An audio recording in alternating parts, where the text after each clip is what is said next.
Chapter 1026. After Uncle Chung had been locked up in Tiger's prison, he spent most of his time in his own room. He even rarely wandered around the small courtyard outside his room, not to mention leaving the courtyard. Deacon Jean was just about to hide when Uncle Chung saw him and actually took the initiative to beckon him to come down. Deacon Jean and Uncle Chung had been working together for a long time, but they had never had a common topic to talk about. When he saw Uncle Chung taking the initiative to greet him, he didn't have any suspicions. He also couldn't be bothered to investigate why Uncle Chung had gone to Su Xiaoyu's side. Very quickly, he jumped into the courtyard and returned to his room. After Deacon Jean left, Uncle Chung no longer had his previous leisurely and calm demeanor. He hurriedly ran back into the courtyard, afraid that Bai Yuqiao would bump into him. He had been waiting here for too long. If he didn't make a move now, he was afraid that it would be too late. At this moment, Bai Yuqiao had just finished dealing with the patrolling guards sent by Jun Xie. She had used money and smiles and finally managed to save Su Xiaoyu from a round of physical pain. She didn't dare to be careless and personally escorted the few guards out of Tiger's prison before returning. When she returned, she actually discovered that Su Xiaoyu was standing at the entrance of the small courtyard, staring at her from afar. Bai Yuqiao wanted to pretend that she didn't see anything, but Su Xiaoyu shouted loudly, "Bai Yuqiao, come over here. I have something to ask you." This stinky lass was looking for death. Bai Yuqiao had no choice but to go over. If Su Xiaoyu shouted like that and alerted the surrounding guards, then she would be in big trouble. When Bai Yuqiao arrived, Su Xiaoyu tactfully turned around and walked into the courtyard, all the way back to her rather hidden room. A complicated look flashed past Bai Yuqiao's eyes, but she still walked in. "Why don't you close the door?" Su Xiaoyu was a mischievous child. She stood with her arms crossed like an adult. During this period of recuperation, her body had more or less recovered. "What?" Bai Yuqiao raised his eyebrows and asked, still with an arrogant attitude. "Why are you helping me?" Su Xiaoyu asked. Previously, she had always thought that it was because of Ning Cheng that Bai Yuqiao did not dare to make things difficult for her. However, these days, she felt more and more that something was wrong. Even if it was because of Ning Cheng, Bai Yuqiao would at most not make things difficult for her, but there was no need for him to treat her so well. These days, Bai Yuqiao not only found a professional doctor for her to recuperate, but he also found a professional chef for her to eat 3 meals a day to nourish her body. Especially today, when faced with those military officers sent by Jun Xie to make things difficult for her, Bai Yuqiao had repeatedly helped her to get out of trouble. "Help you?" Bai Yuqiao gave a cold smile.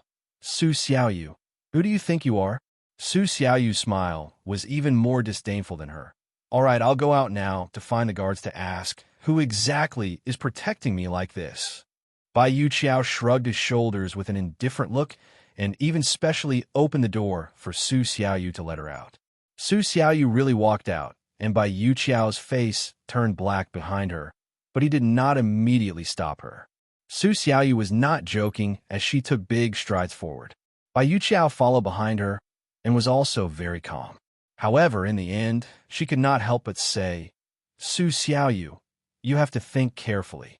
If you barge out like this, no one will be able to protect you in the future." Su Xiaoyu did not even turn back, let alone stop in her tracks. She took big strides as she replied, "Even if I die, I won't let some irrelevant people casually protect me." The person who protected her like this was either really one of their own or definitely had some ulterior motives. She thought that the person who could bribe Bai Yuqiao was definitely not one of their own, so it could only be someone with ulterior motives. Today, she must find out the person behind this. Bai Yuqiao was very upset when he heard this and continued to follow. However, he was still defeated in the end. At the moment when Su Xiaoyu was about to step out of the main door, he pulled on Su Xiaoyu's hand. "If you want to know who's protecting you, then follow me back obediently." Bai Yuqiao lowered his voice and said coldly, "Okay." Su Xiaoyu agreed readily. Su Xiaoyu was held by Bai Yuqiao as they walked back. Bai Yuqiao looked at the two of them holding hands silently and couldn't help but feel bitter. This was the first time she held her younger sister's hand. If the two of them had not been abandoned by their parents, If the two of them had not been adopted by different people, how good would that have been? How many times would they have held hands and walked together? After knowing that Su Xiaoyu was her biological younger sister, Bai Yuqiao felt like an older sister. But today, holding on to Su Xiaoyu's little hand, she then truly experienced the feeling of having a younger sister.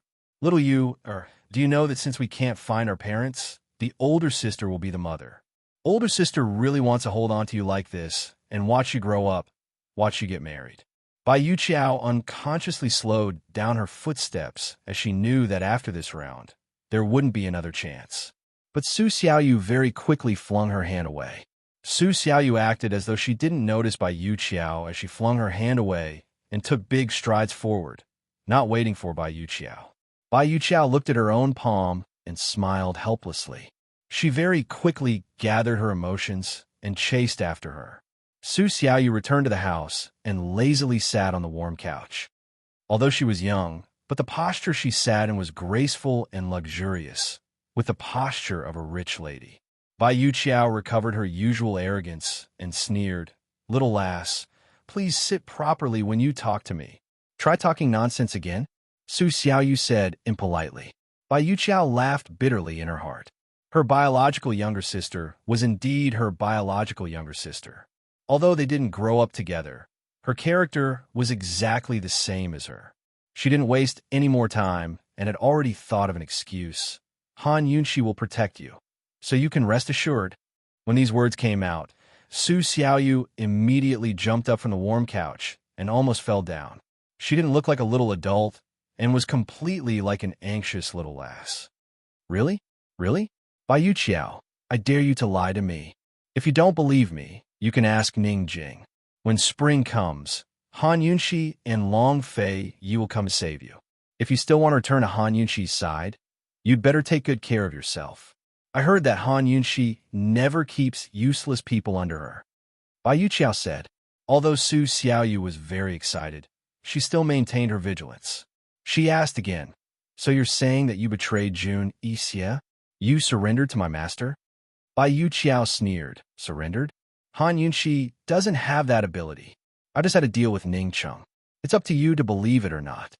Only Ning Cheng knew the truth. Even Ning Jing and the rest didn't know about her relationship with Su Xiaoyu. They only knew that she was threatened by Ning Cheng. With Ning Jing and Mu Ling as witnesses, Bai Yuqiao wasn't afraid that Su Xiaoyu wouldn't believe him. Sure enough, Su Xiaoyu said seriously, "I want to see Mu Ling right now." "Okay, I'll find a chance to arrange it tomorrow." Bai Yuqiao agreed. Su Xiaoyu couldn't hide her excitement at all. It was written all over her face. She thought that she would die in Bai Yuqiao's hands and never see her master again. She didn't know how her master was doing now. Did Bailey Mingxiang do anything bad? Also, Granny Zhao would definitely miss her. The more Su Xiaoyu thought about it, the more excited she became. If Bai Yuqiao wasn't present, she would definitely be jumping up and down with joy. However, she didn't need to jump up and down. Bai Yuqiao could see that she was happy.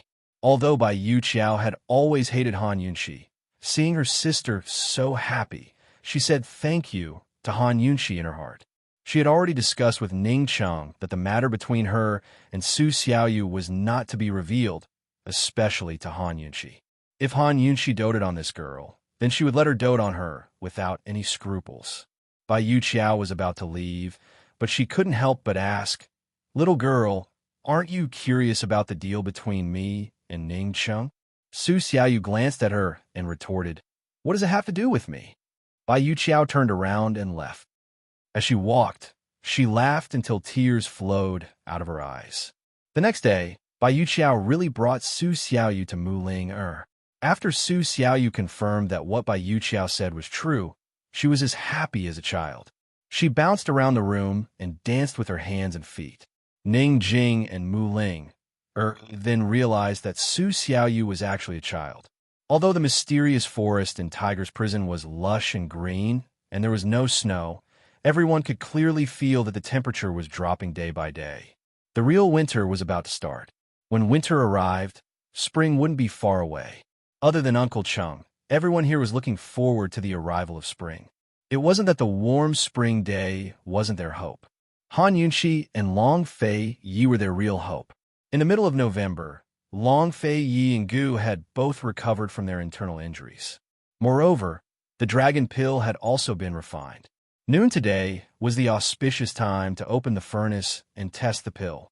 Even Su Donglin and Bailey Mingxiang came to the medicine-requesting cave to witness this moment.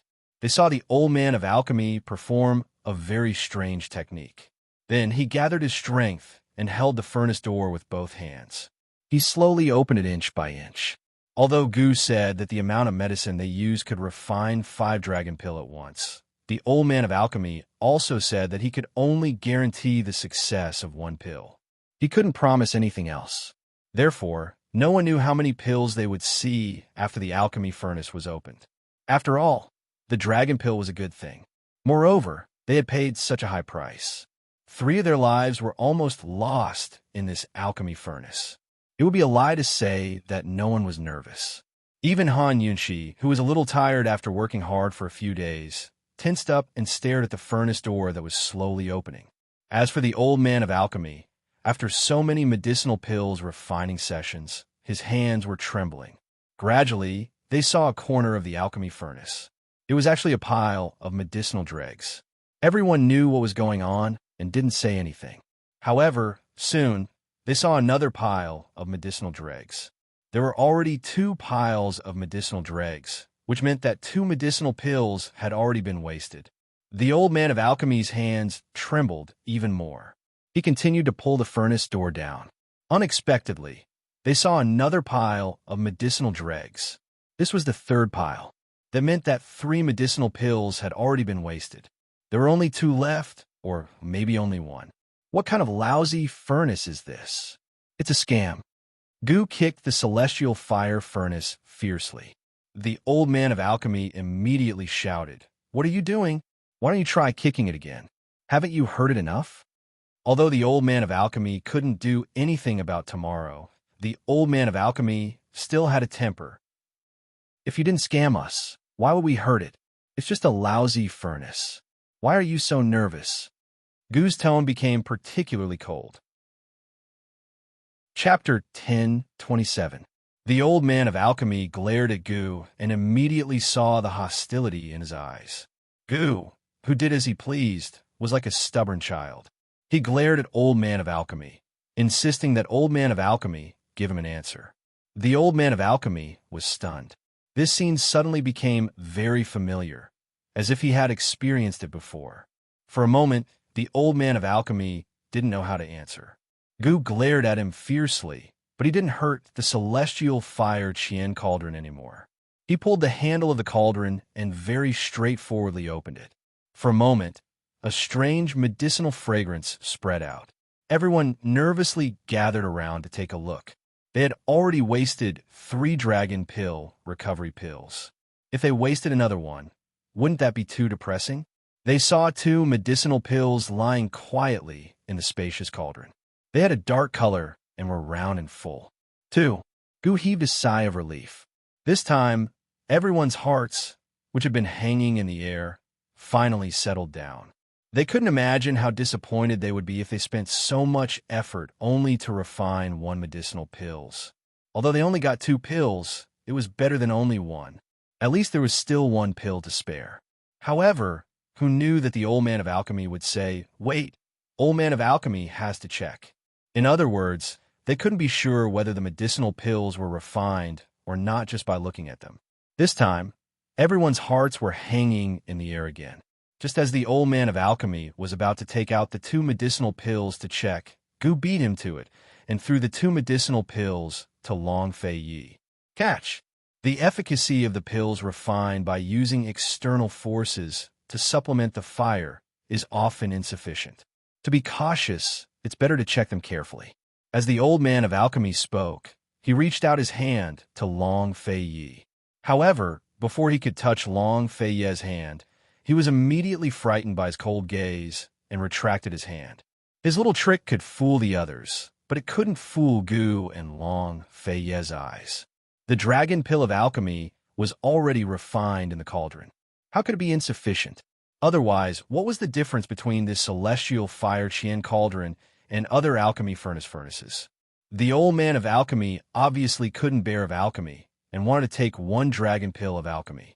Medicinal pills of alchemy, and alchemy had of alchemy was of alchemy. Of medicinal pills of alchemy. In that case, Long Fei Yi and the others could only keep one medicinal pills. Seeing Long Fei Ye's cold face, the old man of alchemy resentfully and unwillingly gave up his last effort. Han Yunqi watched from the side and thought, Gu was indeed the old man of alchemy's disciple.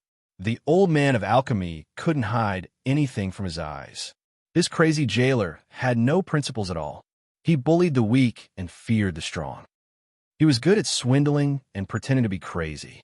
If it wasn't for Gu's face, not to mention Long Fei Yi, even she wouldn't have been able to take it.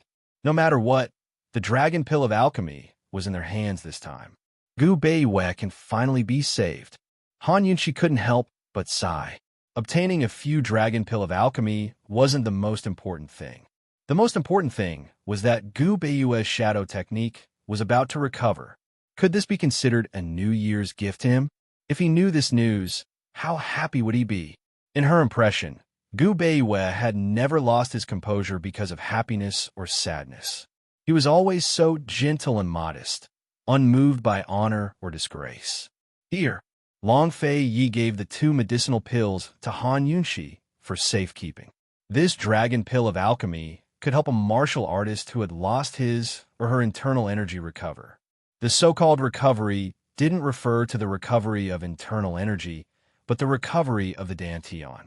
If one wanted to recover their original internal energy, it would depend on the martial artist's own efforts.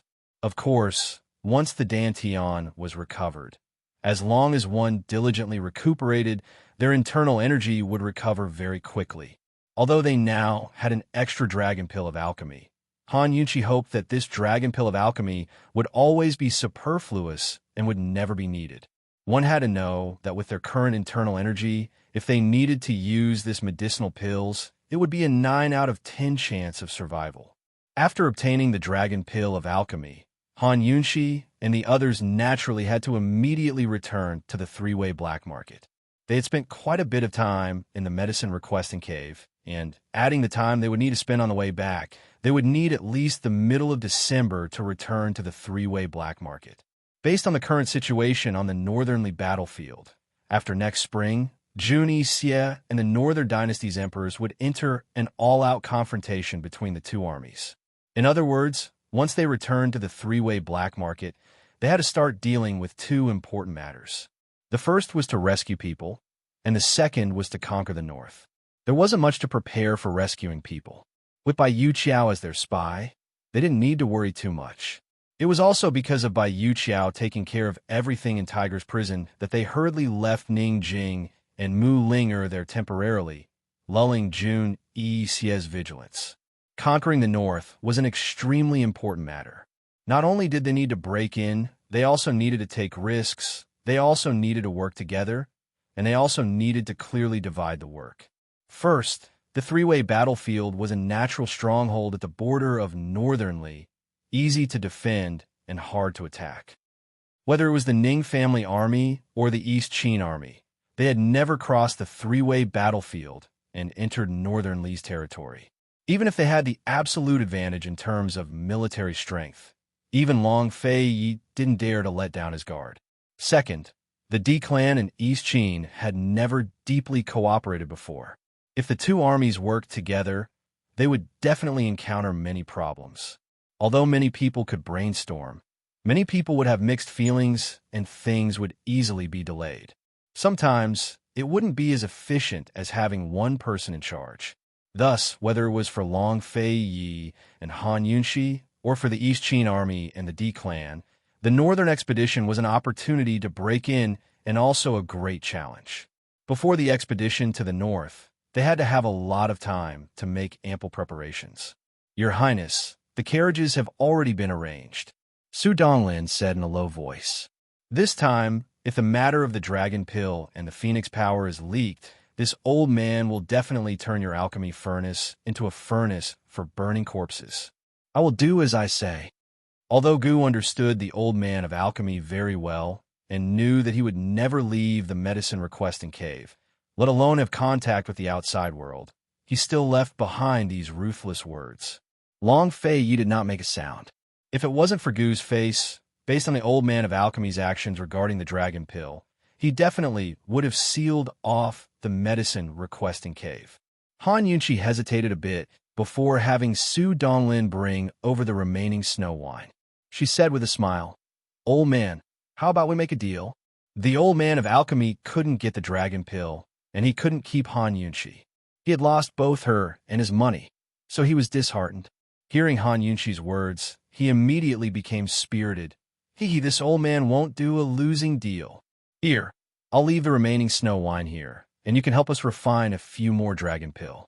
No matter how many medicinal pills you refine, they will all belong to us. When Han Yunqi said this, the old man of alchemy laughed strangely, especially mockingly.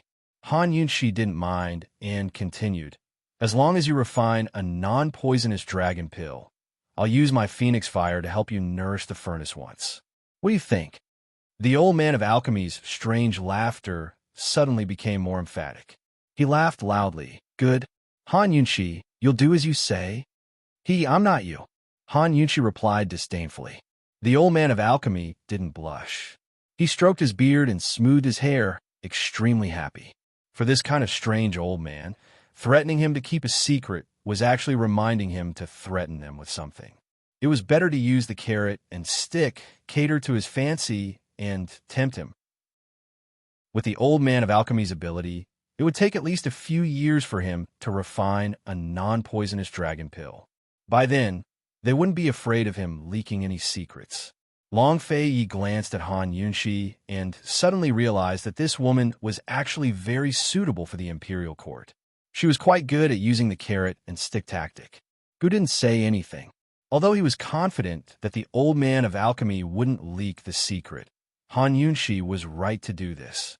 This way, there would be no mistakes. For a lousy furnace, he won't agree to anything.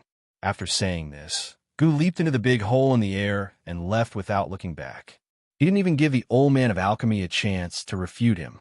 Han Yunqi and Long Fei Yi didn't stay any longer and were about to leave. However, the old man of alchemy stopped them.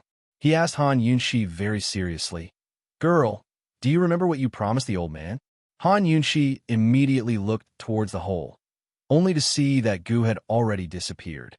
Only then did she reply, "I remember. I helped you find a disciple, and you gave me the medicine-requesting cave." The old man of alchemy suddenly flew into a rage. "Stupid girl. So you still remember. If you didn't break your promise to me first, the old man wouldn't have broken his promise to you. Even if you asked the old man to refine an elixir of immortality, since the old man promised, he would definitely do it." How'd I break my promise to you?" Han Yunqi was at a loss. The matter was already over. Why was this crazy old man still acting crazy with her? The old man of alchemy reproached her. "You promised the old man, so you should have taken this matter to heart. It's been so long, but you didn't even send a message to the old man. You clearly didn't take this matter to heart." If Han Yunqi was really looking for someone, even if she wasn't, she would have at least written to him to ask for other clues. However, ever since they made the agreement, Han Yunqi never asked him about this matter again. Han Yunqi finally understood what the old man of alchemy meant by breaking his promise. If the old man of alchemy didn't mention it, she really wouldn't have thought that the real reason the old man of alchemy was fooling her was because of this matter. She really didn't look for anyone, because she didn't need to. The person the old man of alchemy was looking for was Gu, who had just left. Han Yunqi originally planned to pretend to be deaf and mute when Gu refused to acknowledge this matter. However, seeing the old man of alchemy so serious, she couldn't help but ask. She asked seriously, "Old Pill Elder, since you wanted to find your disciple so badly that you didn't even hesitate to hand over the medicine-requesting cave, why did you let him go in the first place?" Before they arrived, she only knew that Gu had been avoiding this master and didn't want to come back. But after a few days of interaction, anyone with eyes could tell that Gu Qishao held a grudge against his master. What happened between the master and disciple back then? If Han Yunxi's guess was correct, when Gu first came to the alchemy furnace, it should have been during the time when he had just escaped from Gu Yuntian's evil clutches. At that time, Xiaoqi was a child who had suffered all kinds of torture and was on the run for his life. As long as someone treated him a little better, he would be deeply grateful. What did the old man of alchemy do to him to make him hate him so much? Why? Han Yunxi asked. Chapter 1028. Why? The old man of alchemy snorted coldly. None of your business. Han Yunxi had many things to worry about. If it wasn't related to Gu, she wouldn't even ask. This old thing didn't say anything. How was she supposed to help him? Han Yunxi immediately took out the contract that the old man of alchemy had written for her back then and threw it back. She said angrily, "Back to you. Our agreement was 3 years. Within 3 years, I'd help you find your disciple, and you'd hand over everything in the medicine requesting cave to me. First, I didn't take anything from the medicine requesting cave for nothing. Second, our agreement was 3 years. The time isn't up yet. It's too early for you to say that I didn't keep my word and didn't help you find your disciple." The old man of alchemy didn't know how to refute Han Yunxi. Han Yunxi took a step forward, forcing him to retreat. Han Yunxi continued, "You said that you didn't sincerely help you find your disciple, so you didn't keep your word. Regarding your disciple, you didn't answer my questions 3 times. Can I say that you didn't sincerely ask me to find your disciple? You didn't even want to give me the medicine requesting cave, did you? Are you playing with me?" The old man of alchemy stuttered for a long time, but he couldn't come up with a reason. After being yelled at by Han Yunxi, he suddenly felt that Han Yunxi's words made sense. Han Yunxi was fine when she didn't speak, but once she did, she didn't spare anyone. She asked again, "Old Pill Master, you've lived for so long. Do you know what it means to be open and above board? If you're unhappy that I didn't keep my word, just say it. Why do you keep playing with us? Haha, I'm already giving you face by saying that you didn't keep your word. Since you don't want face, I'll say it now. This isn't called not keeping your word. This is called despicable. The old man of alchemy tugged at the contract and was stunned by Han Yunxi's scolding. He couldn't find any words to refute for a long time. Han Yunxi saw that he didn't say anything, so she simply pushed the matter aside. She said, "I'll return the contract to you. I'm not interested in your medicine requesting cave, and I'm not in a hurry to find you a disciple. This matter is settled between us." After Han Yunxi finished speaking, she held Long Fei Ye's hand and turned around to leave. The old man of alchemy stared at them blankly, as if he had something to say. Han Yunxi walked very slowly. She even deliberately stopped for a moment, but the old man of alchemy refused to speak. Soon, Long Fei Yi brought Han Yunxi to the big hole in the cliff. She really had the urge to rush down and scold the old man of alchemy again. "Let's go," Long Fei Yi urged. "Just take it that I'm asking on behalf of Gu," Han Yunxi whispered. However, just as she was about to turn around, the old man of alchemy said, "Girl, I'll tell you the truth, and you'll continue to help me find a disciple. How about that? As long as you help me find a disciple, I'll even give you this alchemy furnace, let alone the dragon pill." Han Yunxi was overjoyed and immediately jumped down. "Deal." The old man of alchemy then told her about what happened years ago. Back then, he met Little Madman by chance and realized that Little Madman was very similar to himself.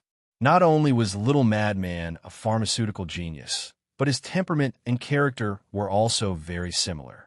He loved Little Madman like his own grandson and planned to let Little Madman inherit his legacy in the future.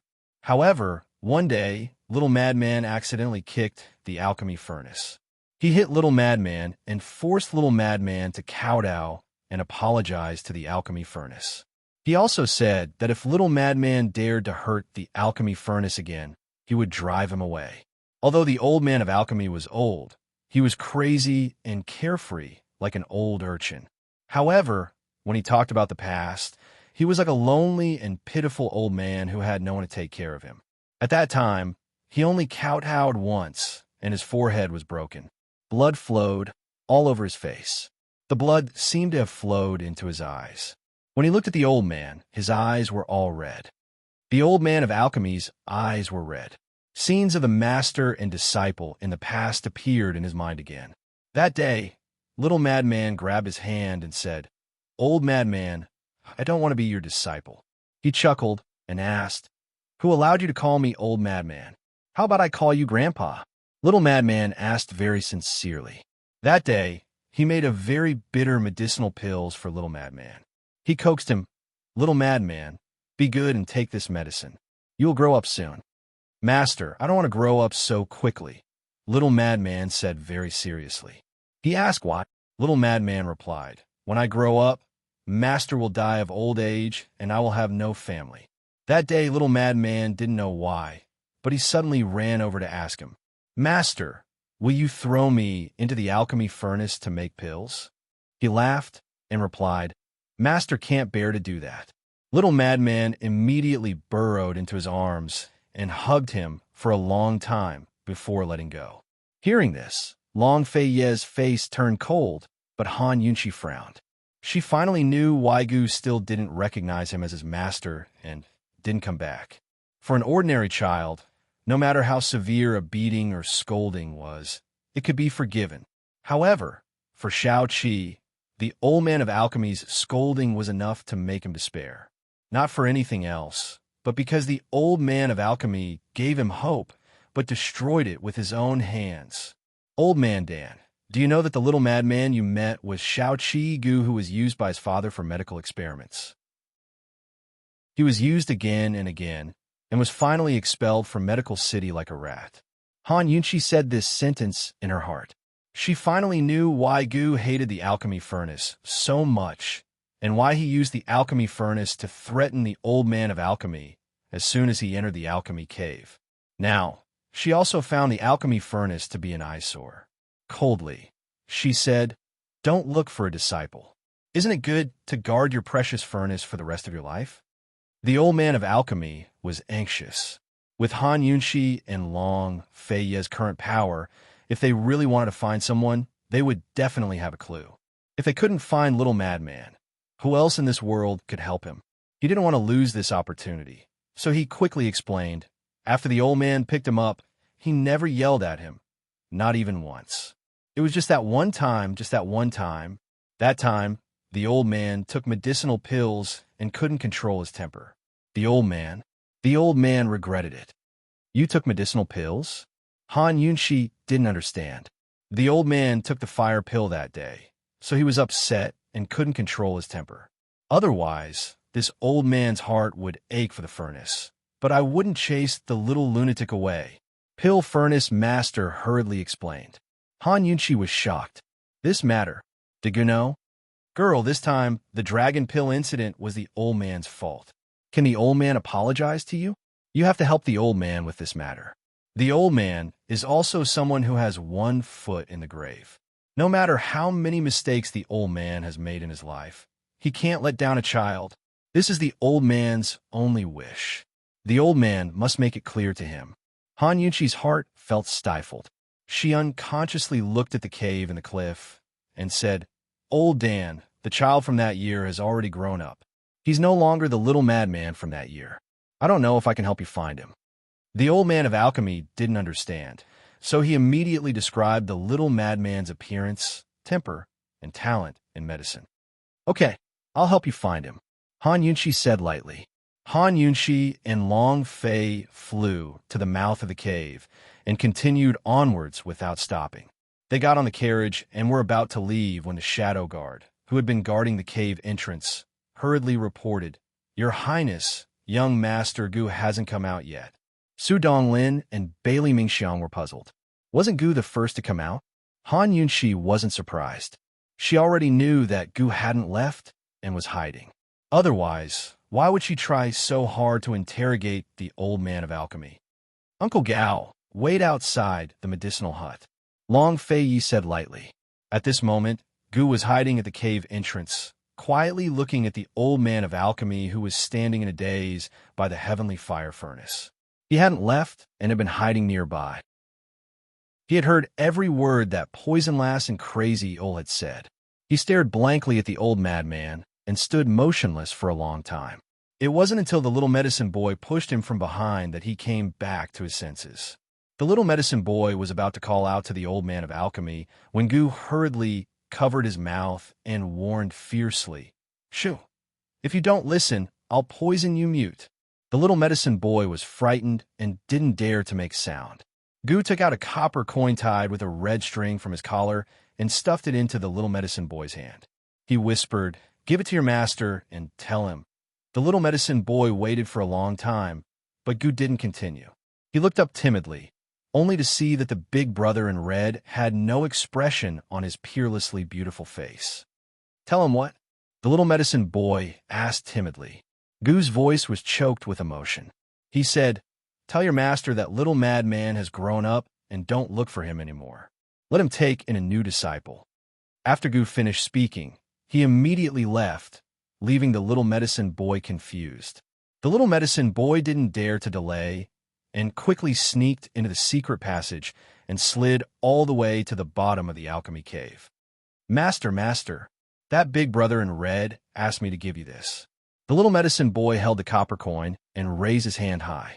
The old man of alchemy was immersed in his own thoughts and didn't pay attention to him.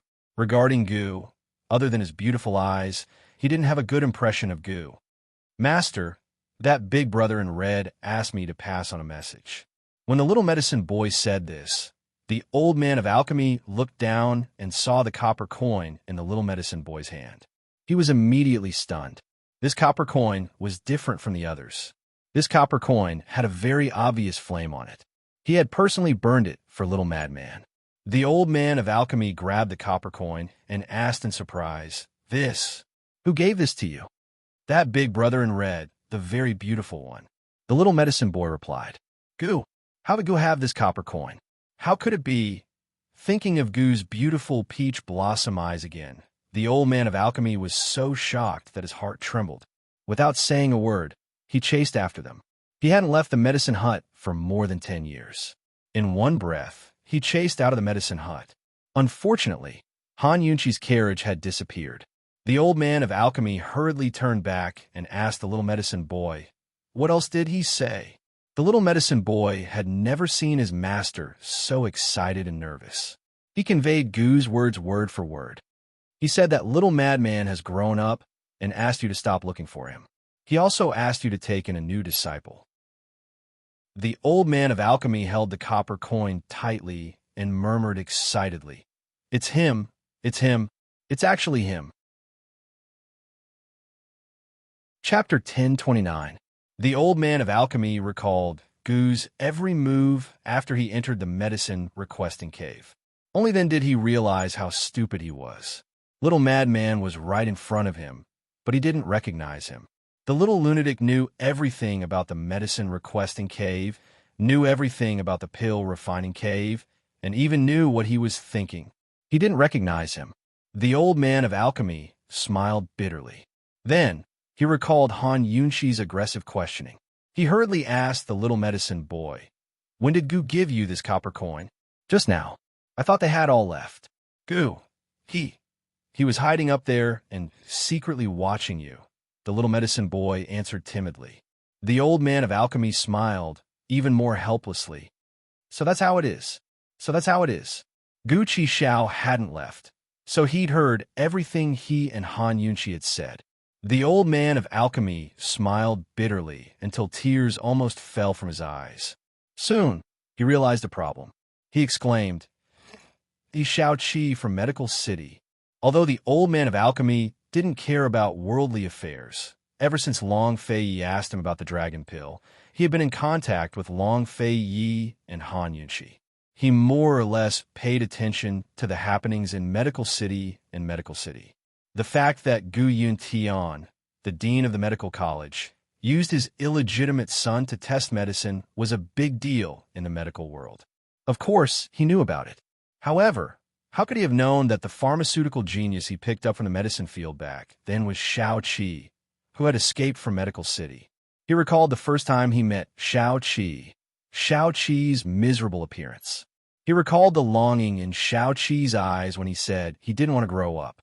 He recalled the disappointment on Xiao Qi's face when his head was bleeding. Tears flowed down the old man of alchemy's eyes. He tried to wipe them away, but the more he wiped, the more tears flowed down. In the end, tears flowed down his cheeks.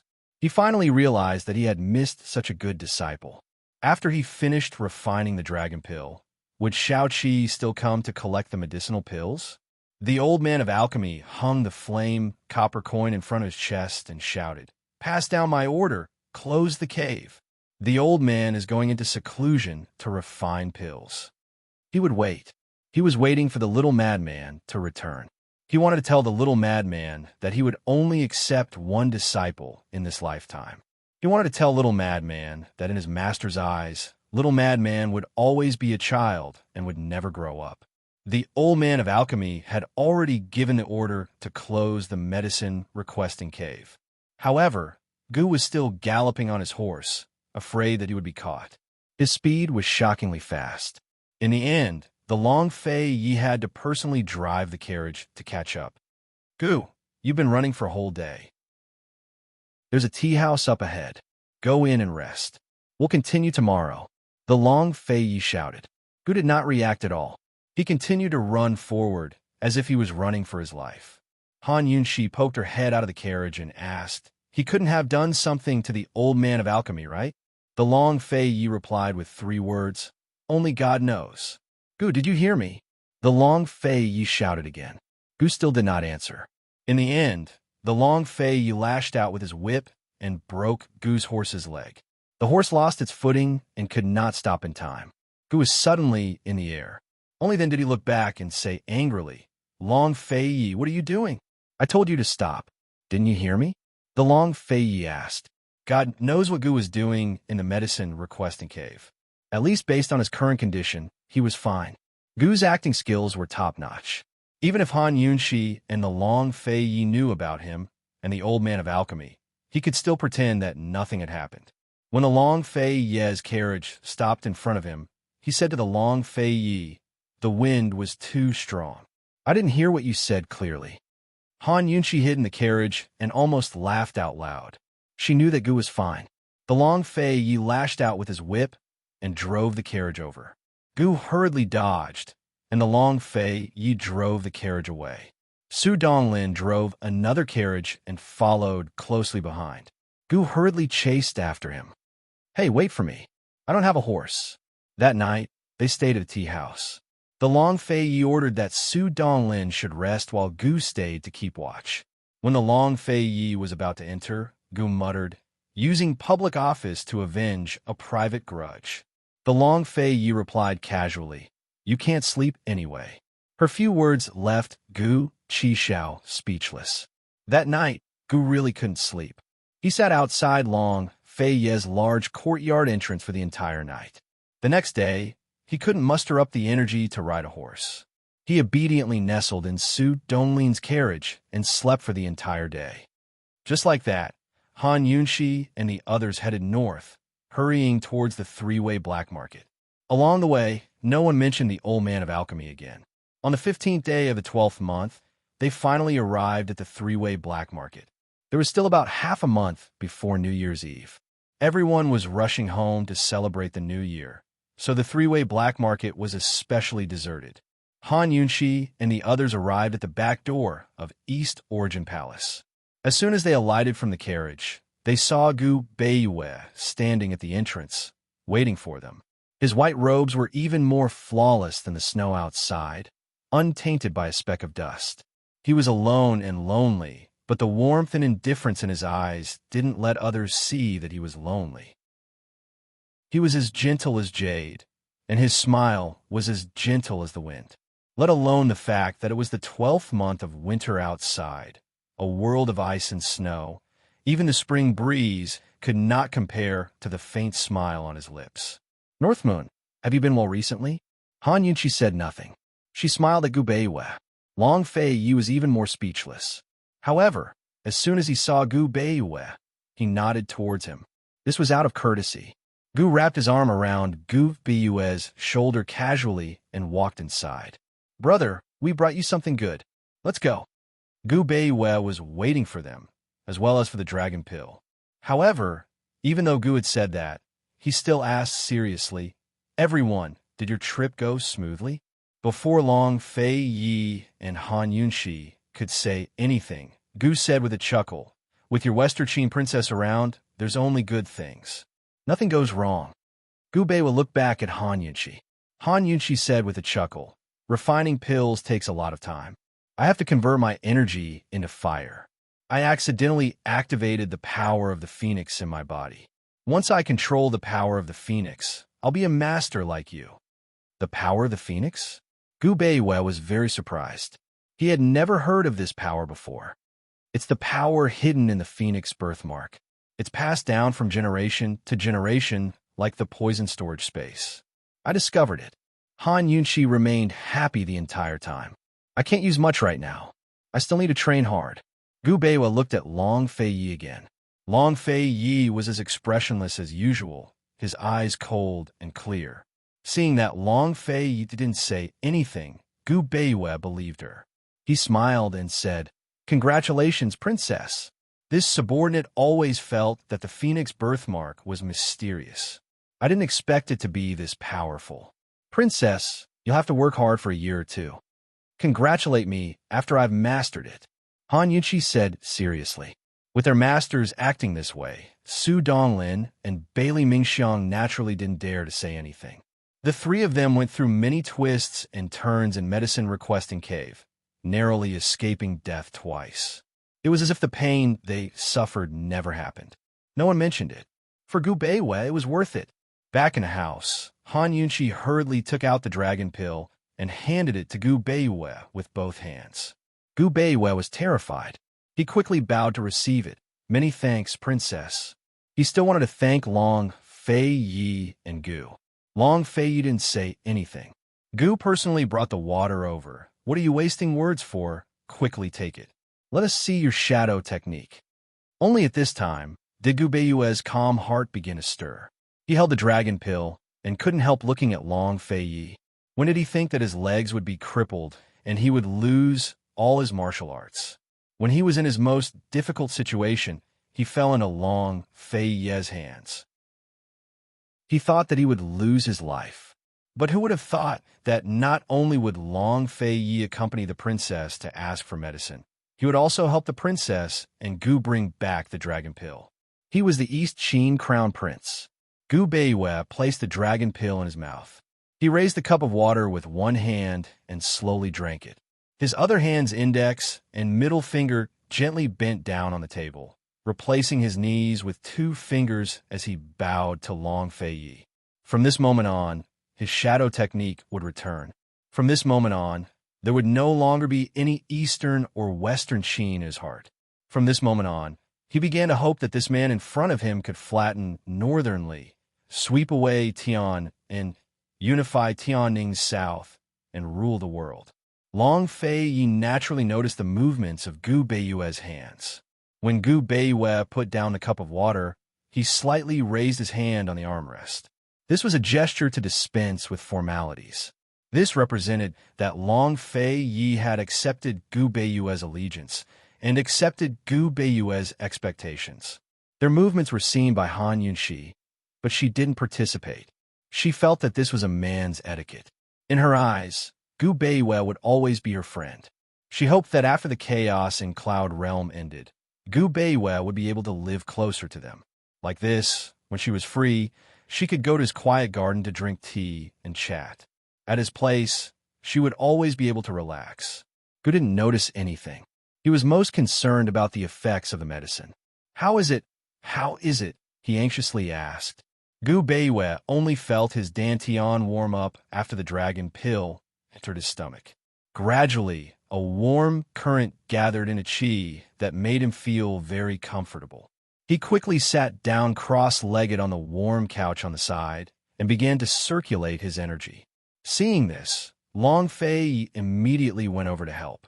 With the help of the dragon pill and Long Fei Yi's profound internal energy, Gu Beiwei could clearly feel his dantian recovering. Sure enough, in less than 2 hours, Gu Beiwei was able to circulate his energy normally. Originally, Because of the medicinal pills that Elder Kenzo had given him, he already had 20 to 30% of his internal energy left. Therefore, his recovery speed was extremely fast. Although there were still many things for Long Fei to do, Long Fei didn't go anywhere in the following 2 days. He stayed in Gu Beiyue's room to help him recover. Just like this, including the first day, Gu Beiyue used 3 days to recover all of his internal energy. As soon as he got off the couch, he saw Han Yunxi and Gu coming over. "How's your recovery?" Gu asked with a smile. Han Yunxi didn't say anything, but she was filled with anticipation. Gu Beiyue smiled. It was rare for him to smile so happily. His figure flashed and disappeared in an instant. So fast, Gu chased after him. Han Yunxi and Long Fei also chased after him. They saw Gu Beiyue standing in the courtyard with his head lowered and looking at his legs. "Gu Beiyue, you've recovered. You've really recovered," Han Yunxi exclaimed loudly. "TSK, TSK, TSK. Long Fei, aren't you afraid that one day Gu Beiyue will kidnap Poison Lass and you won't be able to catch up?" Gu teased. Chapter 10:30. Gu's joke was especially loud. No one knew if it was unintentional or intentional, but not only did Long Fei, who was standing beside him, hear it, Han Yunxi and Gu Beiyue heard it clearly as well. The originally joyous atmosphere suddenly cooled down. The large courtyard became especially quiet, making everyone present feel uncomfortable. To put it lightly, Gu was provoking Long Fei. To put it bluntly, Gu was provoking the trust between Long Fei and Gu Beiyue. After all, Gu Beiyue was from Western Qin. Everyone subconsciously looked at Long Fei, only to see that his expression was still cold and unreadable. Han Yunxi wished she could send Gu Qishao flying with a kick. She didn't want him to lose his life after Long Fei's kick. However, Gu Beiyue laughed heartily and broke the silence. He said jokingly, "Your Highness, if that's the case, you have to be careful." Everyone was surprised. They thought that Gu Beiyue would be anxious to explain, but who knew that he would go along with Gu's words and openly joke back. Bailey Mingxiang kept looking at Gu Beiyue. She didn't see any guilt in him, only his natural and unrestrained manner. Bailey Mingxiang understood many things about Dr. Gu, but the only thing she didn't understand was his calmness. This calmness couldn't be faked. It came from the heart. She really wanted to ask Dr. Gu how he did it. How could he like his master without feeling inferior? How could he have a crush on her for so many years without feeling guilty? How could he face this kind of joke calmly and treat it as a joke? In the silence, Gu Beiyue also laughed freely. Long Fei didn't mind his joke, but said coldly to Gu Qishao, "If they try to escape, this crown prince will break your dog legs." As soon as he said that, Han Yunxi immediately laughed out loud. And when Han Yunxi laughed, the awkward atmosphere was immediately broken. Su Donglin, Bailey Mingxiang, and the other servants also laughed. Gu was the only one who didn't laugh. The corners of his mouth twitched. It was clearly a joke that he had made, but in the end, he had become a laughingstock. Why? What about it? Jokes aside, Gu Beiyue used his qin gong in the courtyard. To be precise, it was the shadow technique. His speed was so fast that no one could see his footwork. It could be considered as an instantaneous shift. He was clearly in front of everyone, but he disappeared in an instant. When he reappeared, he was already on the roof. He had walked through the entire courtyard and was finally certain that he had recovered. He landed in front of Han Yunxi and the others. He bowed to Han Yunxi, Long Fei, and Gu one by one. He was so serious that no one could refuse him. Han Yunxi and the others generously accepted his thanks, but they didn't say a word about the dangers of the medicine-requesting cave. Gu Beiyue stood up and suddenly remembered something. He quickly asked in a low voice, "Your Highness, did the dual cultivation go smoothly?" 3 months should have passed by now. Long Fei nodded and softly said, "It's already over. Tonight, the two of us will be in closed-door cultivation alone for a night." Before Long Fei could finish, Gu Beiyue said, "Your Highness can be assured. This one will protect the princess well." The dual cultivation was very important and the solo cultivation after the dual cultivation was even more important. Although it was only one night, it was the most important night that determined success or failure. After the dual cultivation, Long Fei Yi smoothly advanced to the third level of the lust bite energy. During this night, Long Fei Yi was going to combine his lust bite energy with his original Nirvana heart arts to create a brand new and incomparably powerful internal energy. There were many different martial arts in the world with different styles and styles. A martial artist could simultaneously master different martial arts, but only cultivate one type of internal energy. The lust bite power was a special case. The lust bite power was a kind of dual cultivation, internal cultivation method. Dual cultivation had two meanings. One was that a martial artist could cultivate two types of internal energy at the same time. Two was that to advance to the third level of the lust bite energy, one had to cultivate both the heart and body through the pair of lovers. Now that Long Fei Yi had cultivated to the final step, the lust bite energy wasn't his final goal. His final goal was to combine the lust bite and Nirvana heart arts into a new strength. That would be the strongest internal energy in Cloud Realm Continent's martial arts world. As for Han Yunxi, her dual cultivation assistant, her current internal energy was the Nirvana heart arts, which had already reached the maximum level. Although very few people knew that Han Yunxi knew martial arts, Han Yunxi was an unmistakable expert. She was about the same level as Long Fei Yi 2 years ago. If she went up Celestial Mountain now, the number of people who could spar with her could be counted on one hand. Tonight's solo cultivation was very important for Han Yunxi, for no other reason than the fact that she had Phoenix energy. Lust bite energy was an internal energy cultivated through cultivation, but Phoenix energy was a mysterious force. It lay dormant in Han Yunxi's body and was constant. It wouldn't increase with the increase of Han Yunxi's internal energy, but as Han Yunxi's internal energy increased, her control over it would increase as well. She needed to take advantage of the moment, right after the dual cultivation, to see how much Phoenix energy she could control. Long Fei Yi had to experience the pain of cultivation, while Han Yunxi had to experience the sin of Nirvana. Neither of them was luckier than the other, but neither had it been easier. Their strength was obtained through their own endurance and hard work. Tonight was a crucial night. No matter who it was, the consequences would be unthinkable if they were disturbed. For the sake of caution, Long Fei Yi waited until Gu Beiyue recovered before beginning his solo cultivation. Long Fei Yi, this old man will protect you tonight.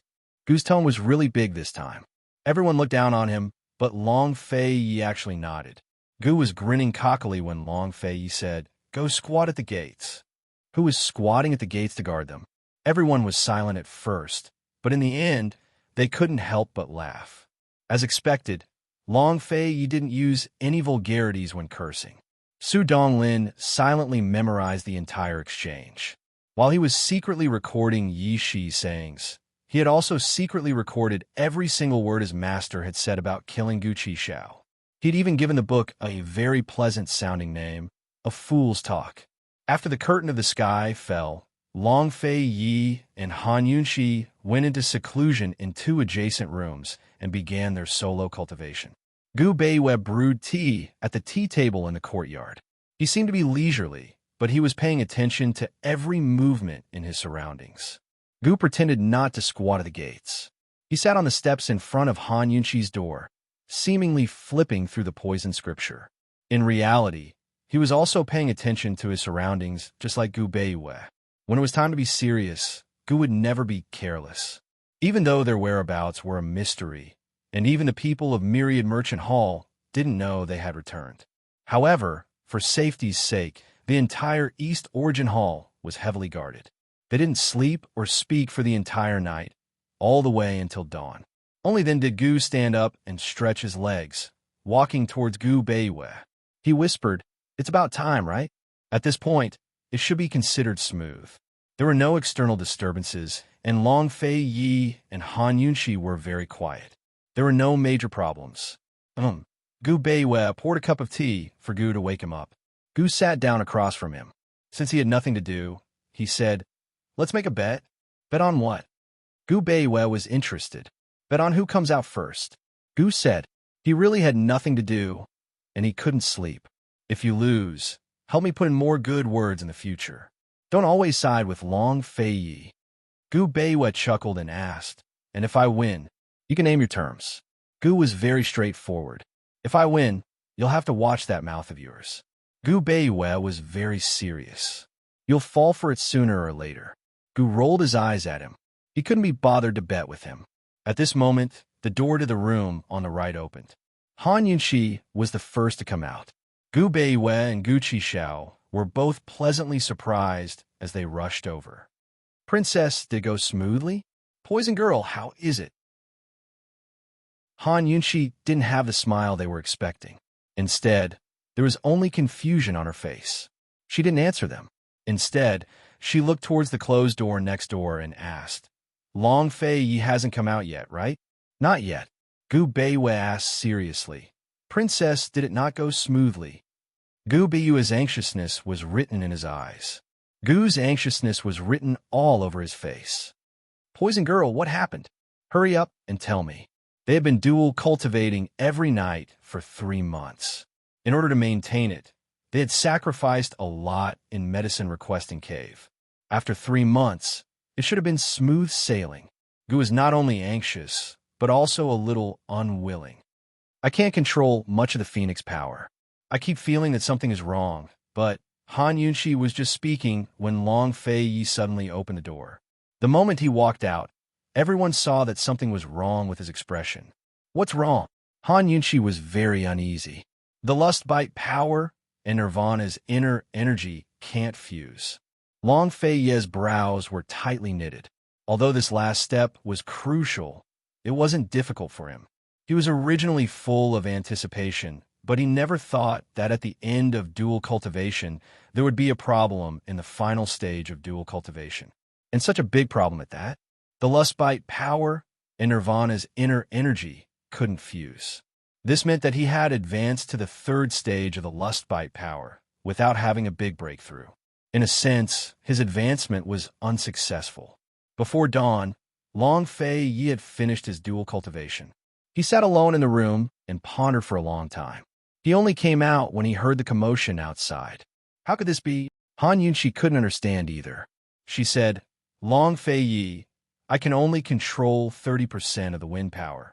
According to what Elder Kinzo said before, if their dual cultivation succeeded, her inner energy would increase greatly. She could basically control the Phoenix power. If not 70 to 80%, at least 50 to 60%. No matter what, it shouldn't be only 30%. Princess, can you let me take your pulse?" Gu Beiwe asked. Han Yunxi immediately raised her hand. After Gu Beiwe took her pulse, Long Fei Yi also raised his hand. "Both of your pulses are normal, and your qi is strong. Fortunately, your bodies aren't too big, and there are no signs of cultivation deviation." Gu Beiwe said seriously. Gu Beiwe was indeed a doctor. He first confirmed that Han Yunxi and Long Fei Yi's bodies were fine and that they weren't tired by the two forces. Only then did he feel at ease. As for whether the dual cultivation would succeed or not, this wasn't his strong point. He didn't know anything about the Phoenix power. That's strange. If the dual cultivation didn't succeed, the two of you shouldn't have been so successful last night, right? Gu was also curious. When it came to closed-door cultivation, one would either succeed or fail. The consequences were serious. Long Fei Yi and Han Yunxi's situation didn't occur. What was going on? Chapter 10:31. Long Fei Yi understood the lust bite power too well, but he still couldn't figure out why it was like this. In the end, he could only attribute it to Han Yunxi's Phoenix power. The Phoenix power was obtained by accident. He and Han Yunxi didn't know anything about it. Although the Phoenix power appeared in the later stages of their dual cultivation, it still had some effect during their dual cultivation. Could it be because of the Phoenix power? Han Yunxi also thought of this point. They couldn't find any problems with the cultivation of the lust bite power and nirvana power. The only thing they suspected was the Phoenix power. They were originally glad that they obtained this mysterious power during their trip to the medicine requesting cave. But now, they couldn't determine whether it was a blessing or a curse. Gu Beiwei and Gu both agreed with Long Fei's suspicions. They knew nothing about the Phoenix power. The old man of alchemy had already told them everything he knew. Now, they could only seek help from the old man and Kenzo. If it was in the past, Long Fei would have sent people to inquire about the situation while seeking help from the old man and Kenzo. However, at this juncture, he didn't dare to act rashly. After all, there weren't many people who knew that he and Han Yunxi were dual cultivating. If he inquired about it elsewhere, and the news was leaked, the losses would outweigh the gains. It's fortunate that he didn't go berserk. He looked faintly at Han Yunxi and muttered, "We still can't be careless. Your Highness, we still have to inform Senior Kenshin about this." Gu Beiwei said seriously. Long Fei wrote another letter to the old man and Kenzo, explaining their situation. This time, the old man and Kenzo replied very quickly. Like Long Fei, the old man and Kenzo also suspected that the problem was with the Phoenix power. He even specially instructed that although it didn't cause too much damage, they should go up the mountain as soon as the snow on the mountain melted. The three venerables personally checked his pulse and discussed the cause together. Long Fei had just told the old man Kenzo what he wanted when an anxious voice came from outside the door. "What about Tiger's prison? Are you still going to save them?" She saw Tang Li, who had not been seen for a long time, rushing in from the door. After not seeing him for a few months, he was not only thin, but also haggard. The Tang sect had several batches of weapons that needed to be sharpened. As the sect master, he had to personally go back and preside over the sharpening ceremony. After the meeting, Mrs. Tang forced him to stay for a few days. When Mrs. Tang learned that Ning Jing was pregnant, her heart was all on Tang Li's side. She wanted to follow Tang Li to the three-way black market to save people. Fortunately, Tang Zijin stopped her. As soon as Tang Li heard that Long Fei and the others had returned in advance, he immediately rushed back. As soon as he arrived, he bumped into them talking about Tianshan. "Even if we're going back to Tianshan, we must save them first before going back," Han Yunxi said seriously. "No way." Gu Beiwei was the first to object.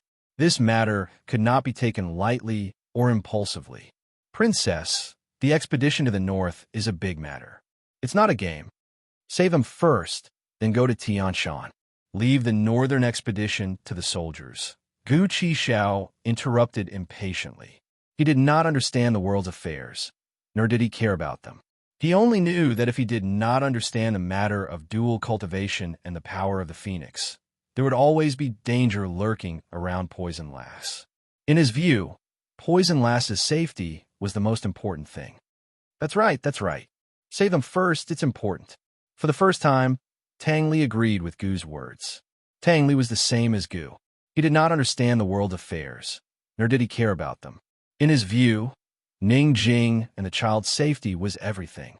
He looked towards Long Fei with pleading eyes. "Big bro, let's save them first. Save them first. Then arrange for the expedition to the north. After the snow melts, you and sister-in-law can go to Tianshan.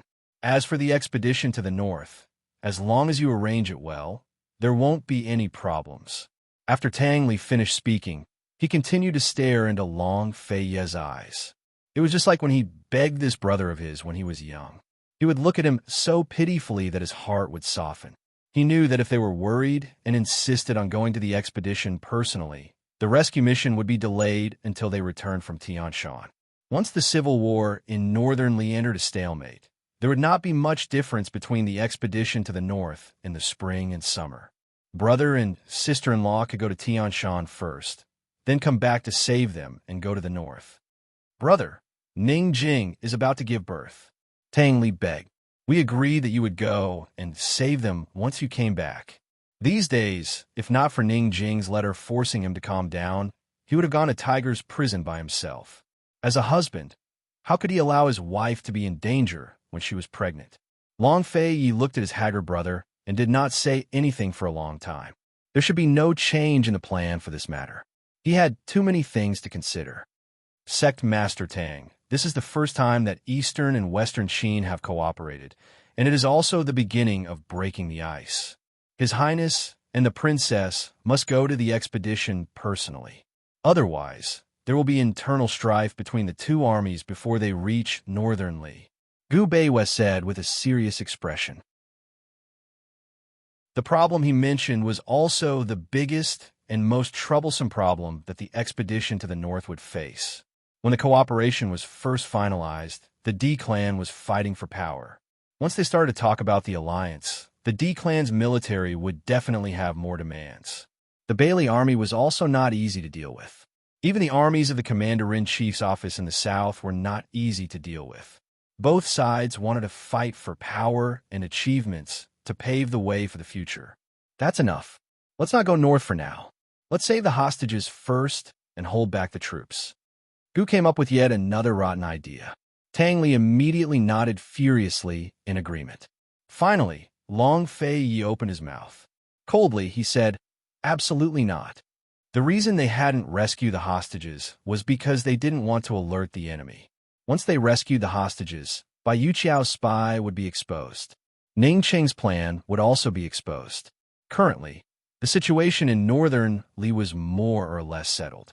Jun Yixie and the Northern Dynasty's emperors had both suffered disastrous losses and were about to enter a stalemate. With the combined forces of the D clan and East Qin, it was more than enough to deal with Jun Yixie. Thus, Ning Cheng's plan being exposed or not didn't affect the overall situation at all.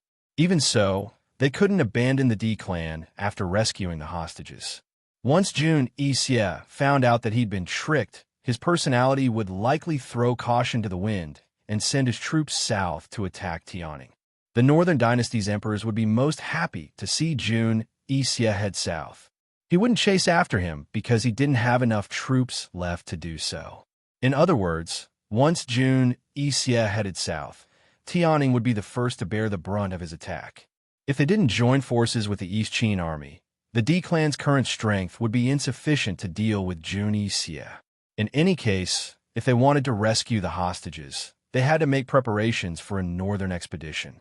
Once they rescued the hostages, they would immediately go north and attack when the enemy was unprepared. This was their best and only choice. Otherwise, Ning Cheng and the D clan would be in grave danger. After Long Fei Ye's explanation, Tang Li immediately said, "Big bro, how about this? Let's rescue the hostages first, then transfer our troops over to defend the three-way battlefield with the D clan. We won't go north and just wait for Jun Yixie to head south. This way, Tianning wouldn't be in any danger." Long Fei Yi asked coldly, "Then what about Ning Cheng?" Long Fei Yi might have personal grudges with Ning Cheng, and he might have always hated Ning Cheng for being disrespectful to Han Yunxi, but he definitely wouldn't go back on his word when it came to breaking the ice between the two factions. He definitely wouldn't use this opportunity to sacrifice Ning Cheng. Long Fei Yi had done plenty of such things in the past. Moreover, he'd done it beautifully, watertight, and intimidating.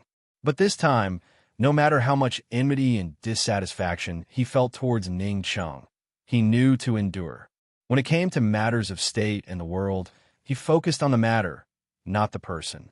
This was the first time Long Fei Yi had spoken the words Ning Cheng in such a calm voice, but it shocked everyone present. Han Yunxi stared at Long Fei Yi in shock. She could see through the entire situation, but the only thing she couldn't see was Long Fei Yi's true attitude towards Ning Cheng and the D clan. Now she understood. In addition to her love for her husband, she also had a sense of respect for him. Once Jun Yixie found out that he'd been tricked by Ning Cheng, Jun Yixie's personality would make Ning Cheng's life a living hell. Ning Cheng had been traveling with Jun Yixie's army all this time. After being kidnapped, he hadn't returned to the D clan. This situation couldn't be more obvious. This meant that Jun Yixie didn't completely trust Ning Cheng. Ning Cheng was Jun Yixie's biggest hostage. How could Jun Yixie not be angry and kill the hostage? In a sense, Ning Cheng had single-handedly facilitated the cooperation between the Eastern and Western Qin. The first joint battle between the Eastern and Western Qin was an opportunity for Ning Cheng to gain Jun Yixie's trust by hiding by his side. Ning Cheng had racked his brains to plan for Jun Yixie to go north and start a war with the Northern Dynasty's emperors so quickly. Ning Cheng must have been looking forward to their northern expedition more than anyone else. He could sacrifice himself for their northern expedition, but they definitely couldn't sacrifice him and stop their northern expedition. Moreover, once Jun Yixie killed the hostage, would the D clan's army, the Chamber of Commerce, and myriad merchant hall fall into internal strife? Would they continue to cooperate with the Long Fei? Everything was unknown. Ning Cheng had absolute control over the D clan, so much so that even she, a princess of Western Qin, couldn't control the D clan. This absolute control meant that once Ning Cheng died, the D clan would fall into chaos. Brother, Tang Li still wanted to argue, but Han Yunxi said calmly, Tang Li, Ningjing definitely doesn't want her brother to die. In Jun Yixie's hands. Tang Li finally realized the seriousness of the situation. He was stunned. He knew how Ningjing felt about the D clan and Ning Cheng. Otherwise, when faced with so many temptations and threats, Ningjing also had him in her heart. She wouldn't have refused to compromise with the Tang sect. This matter needs to be discussed at length. As Long Fei Yi spoke, he turned to tell Su Donglin, send me the latest battle situation of the two armies in Northern Li. Also, ask Myriad Merchant Hall about Bai Yuqiao's situation. Suddenly, Gu said coldly, Long Fei Yi, if you don't want to bring Poison Girl to Sky Mountain, I will. Gu was the one who really didn't care. The world affairs had nothing to do with him. Unexpectedly, Long Fei Yi actually said, all right, after the snow melts, you can bring her there. This matter was too tricky, but the solution was very simple.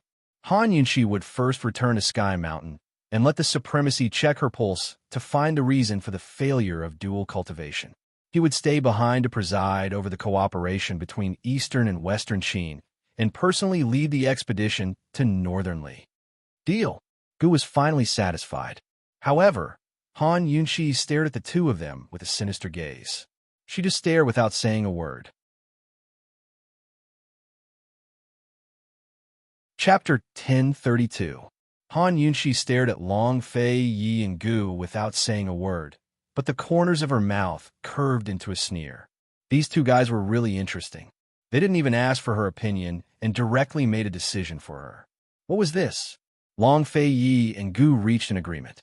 Tang Li was so happy that he slapped his thigh. That's it. When are we going to save them? No. Han Yunxi finally exploded. Don't forget that Bai Yanqing is in the dark, while we are in the light.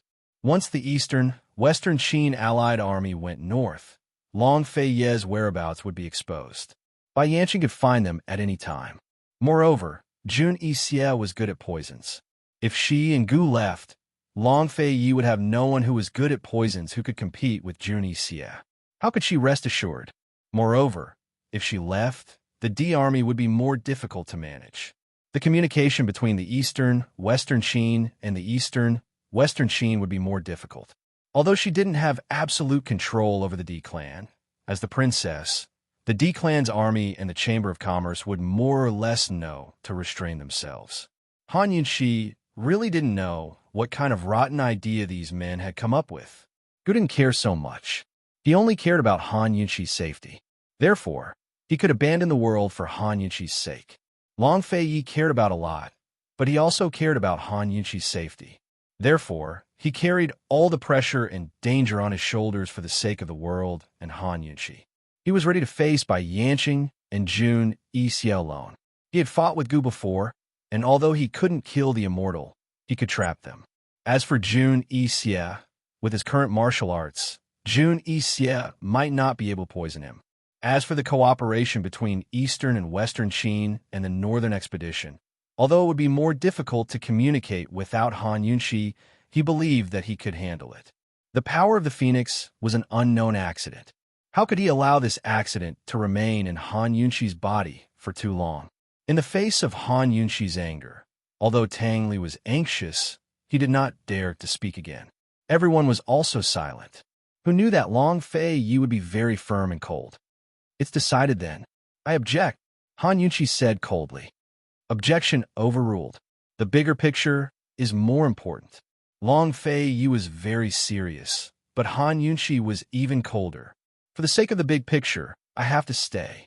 After flattening northernly, we'll go to Tianshan together. Impossible.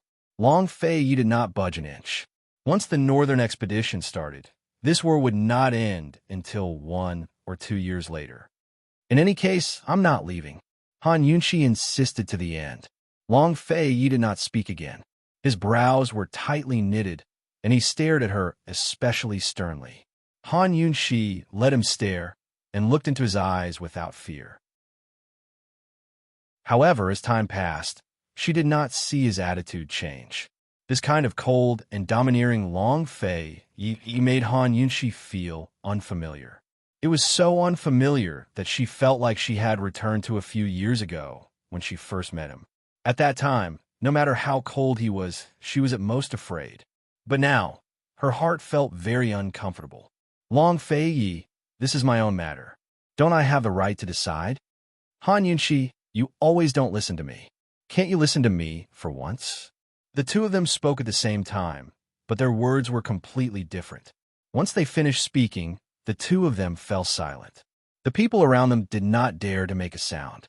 However, Gu Beiwei spoke up. Your Highness, why don't we try to invite the 3 venerables down the mountain? Even if they could not go, Elder Kinzo and the 3 venerables could come down the mountain. It's impossible for the 3 venerables to leave Tianshan, Long Fei Yi replied calmly. If the 3 venerables were willing to leave Tianshan, they would not have to fight here for so long. Long Fei Yi did not argue with Han Yunqi anymore. He made a strong decision. It's decided. Contact the Myriad Merchant Hall Elders Guild. Tomorrow, we'll discuss the rescue and northern expedition. Han Yunqi did not argue. She stood there in a daze, her eyes dazed. No one knew what she was thinking. Long Fei Yi finished speaking and left. When he reached the courtyard's entrance, he stopped and turned back. He saw Han Yunqi still standing there. Coldly, he asked, Han Yunqi, why aren't you leaving? I'm not leaving, Han Yunqi replied coldly. At this moment, the originally quiet little courtyard became even quieter. Even the howling northern wind outside seemed to have stopped abruptly. Long Fei Yi's cold face turned even colder. However, Han Yunqi turned and entered the room. I'm tired. I'm not going anywhere. I want to catch up on sleep. With that, she slammed the door shut. Long Fei Yi turned and left. The group of people looked at each other, not daring to interfere.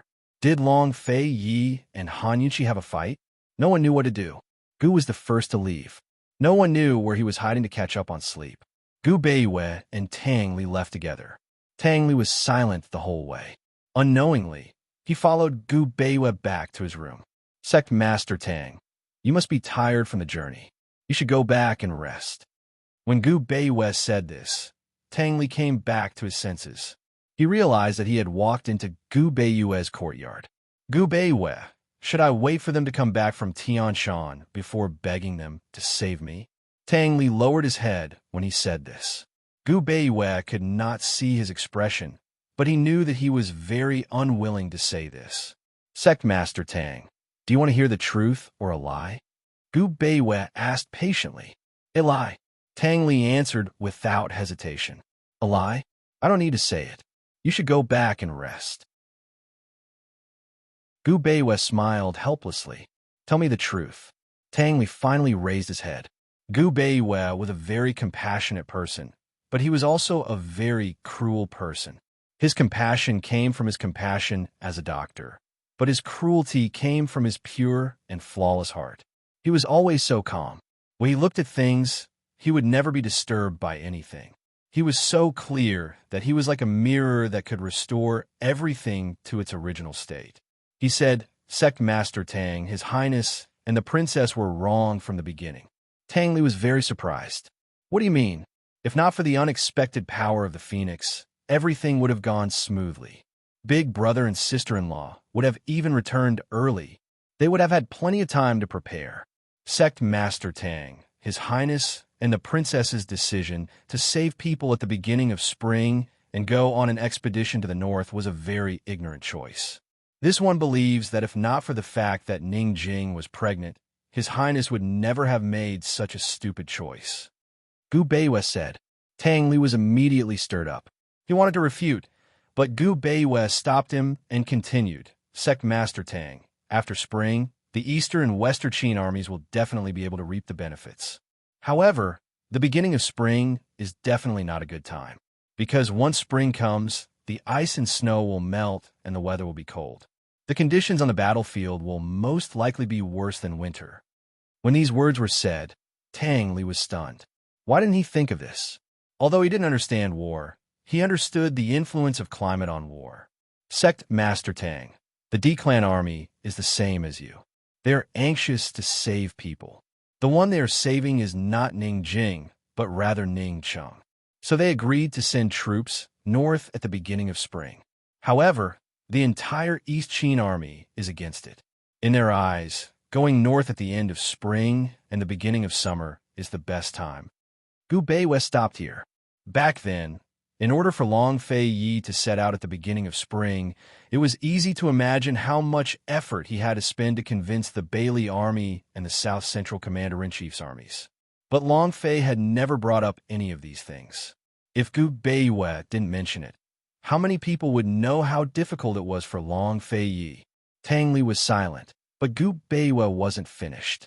In fact, when he saw Long Fei Yi and Han Yunxi parting on bad terms, Gu Beiwe already had the intention to persuade Tang Li. So, Tang Li followed him to his courtyard in a daze, and he didn't remind him the entire way. Sect Master Tang, His Highness and Princess dual cultivated, but they both failed at the last stage. The reason is still unknown. You are also a martial arts practitioner, so you should know that this matter shouldn't be delayed.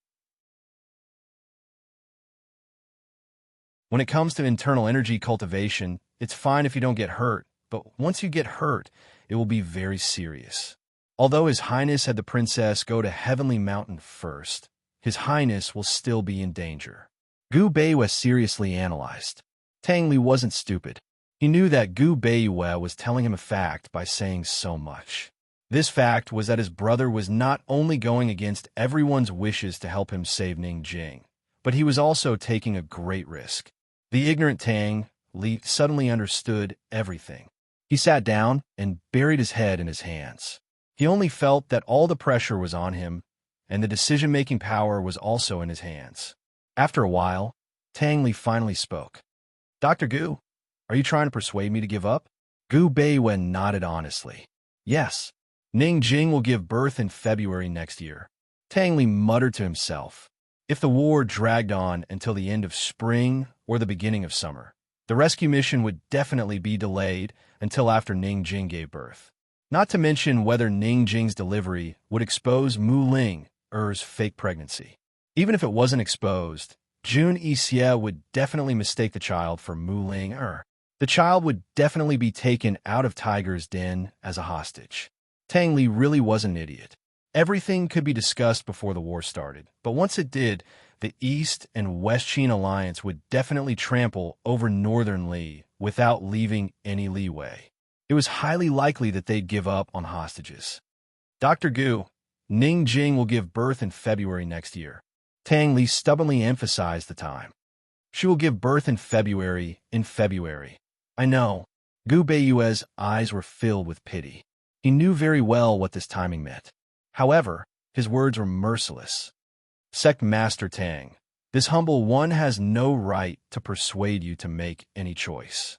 However, this humble one has a need to tell you the truth. As the sect master of the Tang sect, you should know all of this. Tang Li didn't reply. He continued to mumble and repeat Ning Jing's delivery time. Sect Master Tang, go back and rest.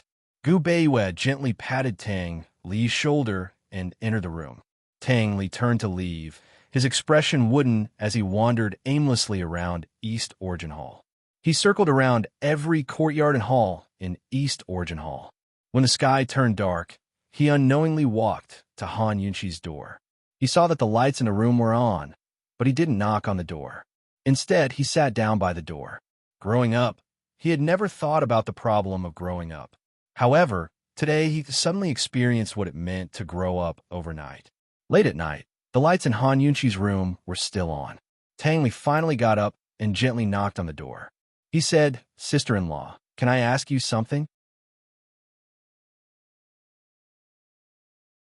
Chapter 1033.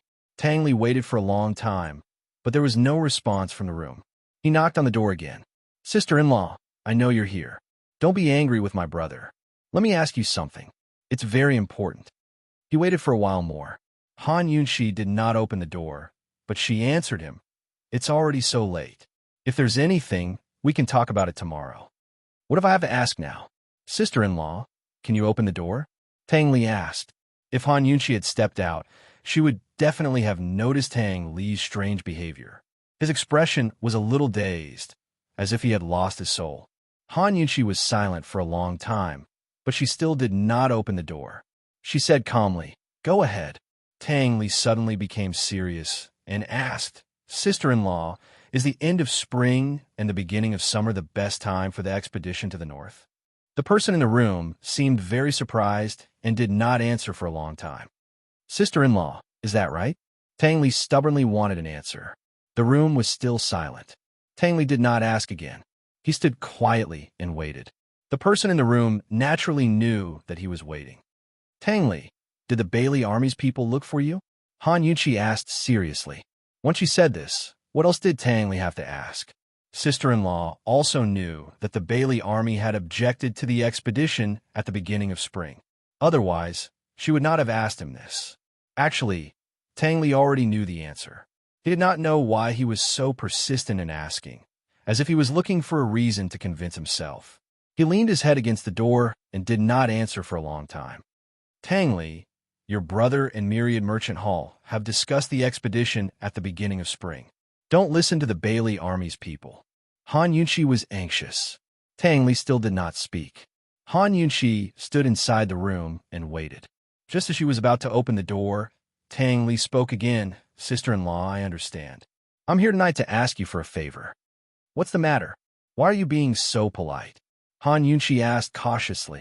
"Sister-in-law, please persuade my brother to postpone the northern expedition until the end of spring and the beginning of summer. That's the best time. Let my brother accompany you to Tian Shan Mountain. When you come back, we'll go and save them." Tang Li seemed to be answering Han Yunqi, but also seemed to be talking to himself. He muttered, "I've thought about it. Ning Jing's belly is big, so it's inconvenient for her to move around. If we rashly go to save her, she'll definitely get in the way. It'll be even more inappropriate if the fetus is affected. Why don't we just wait for the child to be born before we go and save her?" Han Yunqi abruptly cut him off. "Tang Li, have you lost your mind? Once the child was born, how could Jun Yixia lock the child and the mother in the same place? The child would definitely be taken away. Do you want your child to be a hostage at birth? Can you guarantee that Bai Yu Qiao can help us find out the child's whereabouts? Can you guarantee that we'll be able to find the child at the same time?" Tang Li, Jun Yixia isn't that stupid. Although Han Yunqi couldn't bear it, she still said, "Tang Li, you have to know that everything can be discussed before the war. Once the war starts, the two armies won't give up any opportunity to flatten Northern Li just because of a child." In other words, it was very likely that the child would be abandoned. Tang Li didn't say anything. The two of them were separated by a door. The silence between them was enough to quiet the entire night. Finally, Han Yunqi said, "Tang Li, this matter has been decided. Don't make trouble for yourself. Your brother is at the Bailey Army. No one will dare to do anything to you. Don't worry. Sister-in-law, I can't let my brother take risks and make mistakes because of my own selfishness." In the quiet night, Han Yunqi could clearly hear that Tang Li's voice was choked with sobs. He said, "Sister-in-law, I know my brother isn't here. Please don't let him know about this. Help me persuade him. Since I was young, my brother has always doted on me. No matter how big the problem was, he would help me shoulder it. But this time, I have to shoulder it myself." Tang Li's voice grew choked with sobs. Ever since he was young, until now, no one has been able to help him shoulder his problems. He's always shouldered them himself. From today onwards, I, Tang Li, can't let my own matters. Before he could finish speaking, the door suddenly opened. Han Yunxi wasn't the only one standing by the door. Long Fei was also there. Tang Li was shocked and instinctively stepped back. He didn't expect his brother to be in the room, too. His brother and sister-in-law quarreled, and sister-in-law didn't return to the bedroom. He thought that they were still at odds and weren't together. Long Fei walked out expressionlessly and stopped in front of Tang Li. Tang Li was embarrassed and nervous. He didn't explain anything and was about to leave. However, Long Fei stopped him. "Stop!" Tang Li was actually very obedient to Long Fei's words. He almost reflexively stopped, but it was only for a moment. Soon, he hurried towards the door. Long Fei's figure flashed and blocked his way. Tang Li resentfully turned his head away and didn't dare to look at him. "Are you sure?" Long Fei asked. "Yes," Tang Li answered without hesitation. "Look at me and answer me," Long Fei said sternly. Tang Li kept looking to the side and didn't dare to turn his head. "Go back to sleep," Long Fei ordered. Who would have thought that Tang Li would turn around and look at him with a serious expression? "Brother, I'm sure. I've thought about it all day. I'm sure." Long Fei clenched his fists so tightly that they cracked. He wasn't angry at Tang Li, but rather at the person who instigated Tang Li. This was his most cherished disciple, his younger brother whom he had protected for over 20 years.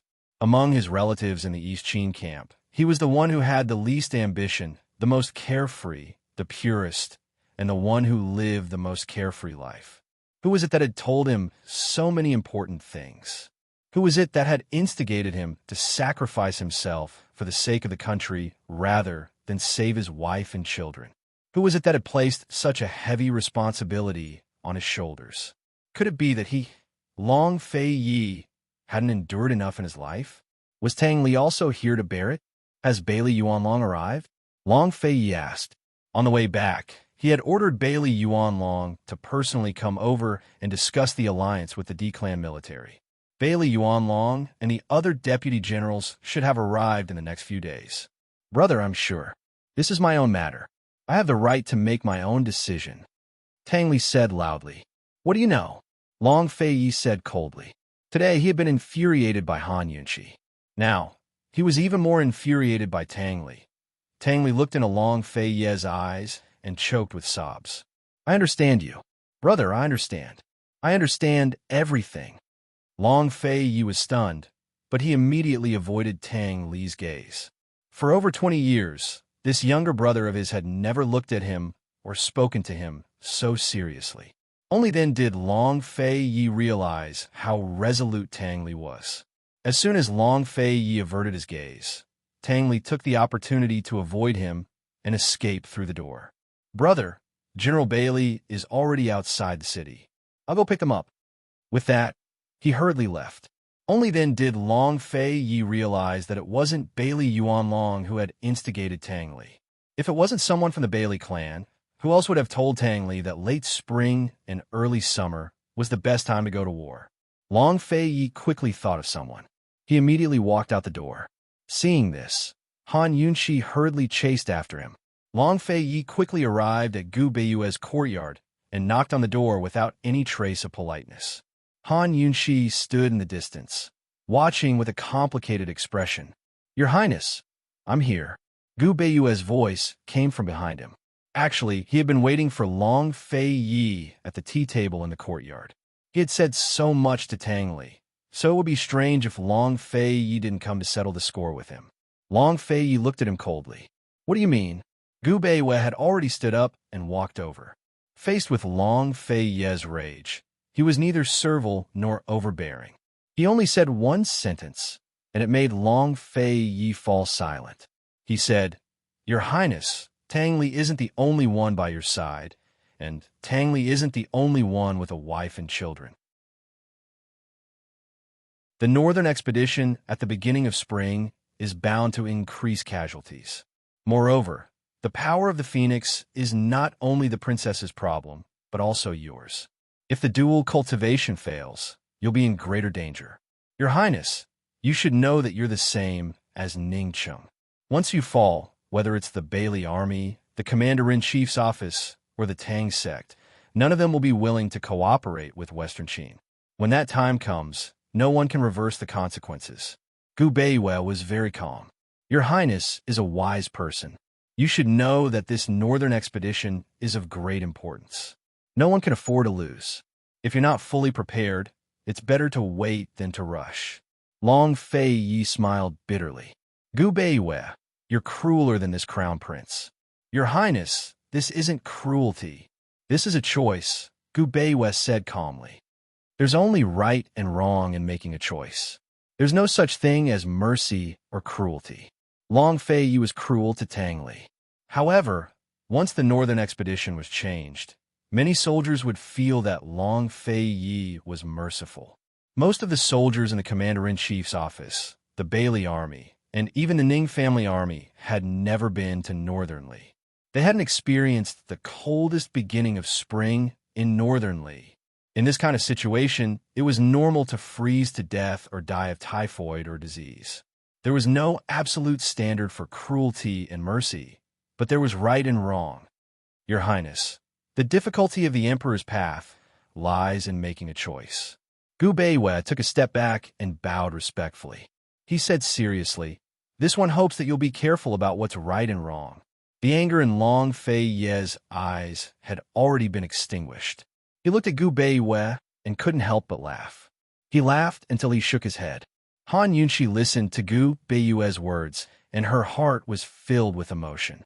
Who said that the one who obtained the perplexing butterfly illusion would obtain the world? Only the one who obtained Gu Beiwei would obtain the world. He was a true doctor. He treated illnesses, people, the heart, and even the world. He possessed the rare calmness of a doctor and the rare ability to make a choice. Tonight, he had treated Long Fei Yi. Your Highness, it's getting late. Please go back. This one is alone. The choice is up to you. Gu Beiwei said seriously. Long Fei Yi didn't say anything. He stood there for a moment before leaving. When he reached the door, he saw Han Yunxi waiting for him. Han Yunxi didn't say anything. She could understand what Gu Beiwei meant by the way of the Emperor, but she admitted that she couldn't make a choice. She couldn't bear to part with Tang Li, and she was even more reluctant to part with Ning Jing, the Ning Jing who had been waiting to see the father of her child. Long Fei Yi said lightly, "Ask Bai Yuqiao if he has a plan to protect us." "Okay." Han Yunxi nodded immediately. She couldn't guess what choice Long Fei Yi would make, but at least he wanted to ask Bai Yuqiao's opinion. This meant that he hadn't given up on Tang Li and Ning Jing. What answer would Bai Yuqiao give them? Chapter 1034. What answer would Bai Yuqiao give to Long Fei Yi and the rest? Without a doubt, this answer would affect Long Fei Yi's plans. Long Fei Yi and Han Yunxi wouldn't be able to sleep that night. Tang Li had already rushed out of the city to wait for General Bailey and his deputy generals to arrive. He stood in the howling northern winds, letting his wide cloak flutter in the wind. The north wind hurt his face, and it seemed to hurt his eyes as well. He couldn't even open his eyes. Facing this kind of wind, even if there were tears, they wouldn't be able to flow out. They would only be blown away by the wind. Tang Li knew that he wasn't crying. Tang Li stood in the wind until daybreak. The wind and snow had blown all night as well. Bailey Yuanlong had personally led a few deputy generals over to Tang Li. He was stunned as soon as he saw him. "Tang clan head, you? Why are you here?" The Tang clan and the Bailey army had a wonderful relationship. In terms of status, the Tang clan wasn't as honorable as the Bailey army. After all, the Bailey clan was one of the 7 noble clans. In terms of power, the Tang clan couldn't compare to the Bailey army either. After all, the Bailey army controlled Navy. This year, Bailey Yuanlong had taken advantage of Tianning's civil unrest to form an army. But now that the Tang clan had produced Consort Wan, they'd become in-laws with the East Qin imperial family. Their status had instantly risen. Tang Zijin and Aunt Ru had always considered themselves as Long Fei Ye's elders. This made Bailey Yuanlong very dissatisfied as a subordinate. Bailey Yuanlong, on the other hand, had always made strict demand for the Tang clan's assassination weapons, which made the Tang clan very dissatisfied as well. Naturally, they hid their dissatisfaction in each other's hearts. They weren't stupid enough to start fighting among themselves before East Qin was restored. In Bailey Yuanlong's eyes, there wasn't much difference between Tang Li and a wastrel.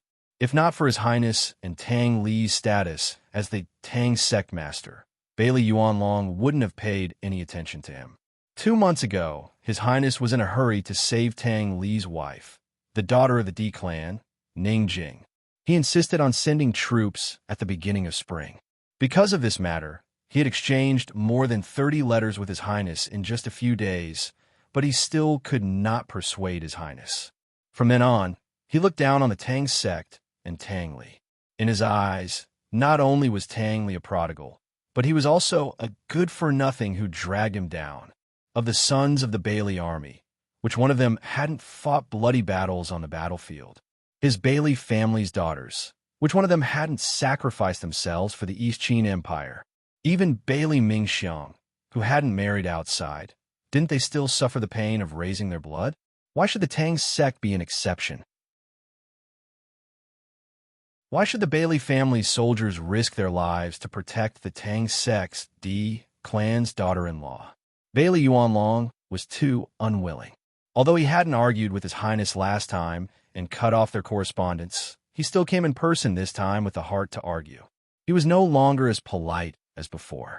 At this very moment, Bailey Yuanlong's Tang sect master was especially meaningful and rather unkind. If it were before, Tang Li would have been baffled. He knew that Bailey Yuanlong was dissatisfied with the Tang sect, but he wouldn't have made it so obvious. But today, Tang Li saw through Bailey Yuanlong's mockery. He laughed frivolously, not like the head of a sect, but more like a ruffian noble son.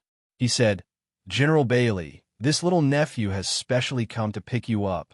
Hee, you're His Highness' younger brother. How could a mere general like old man dare trouble you?" Bailey Yuanlong said mockingly. Tang Li tilted his head and laughed indifferently and lazily. He said, "General Bailey, I actually didn't want to come, but what?" Bailey Yuanlong was curious. "But my brother is afraid that you'll annoy him as soon as you arrive, buzzing around his ear like an old fly that can't be swatted to death. That's why he specially asked me to stop you." Before Tang Li could finish, Bailey Yuanlong angrily interrupted him. "What nonsense are you spouting? Tang Li, old man is telling you, if it weren't for His Highness protecting you, you would have lost your little life long ago. So what if my brother is protecting me?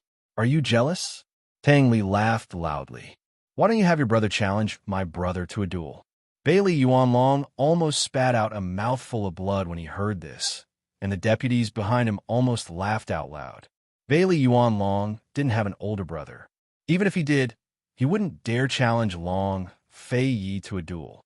That would be courting death. "Tang Li, you're abusing your power to bully others. Who do you think you are?" One of the deputies stepped forward. "This clan head is abusing his power to bully others. So what?" Tang Li asked Bailey Yuanlong coldly. "My brother asked me to bring you a message. Are you going to listen to it or not? Tell me."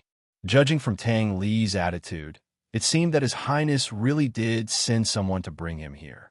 "What is it? Hurry up and say it," Bailey Yuanlong urged.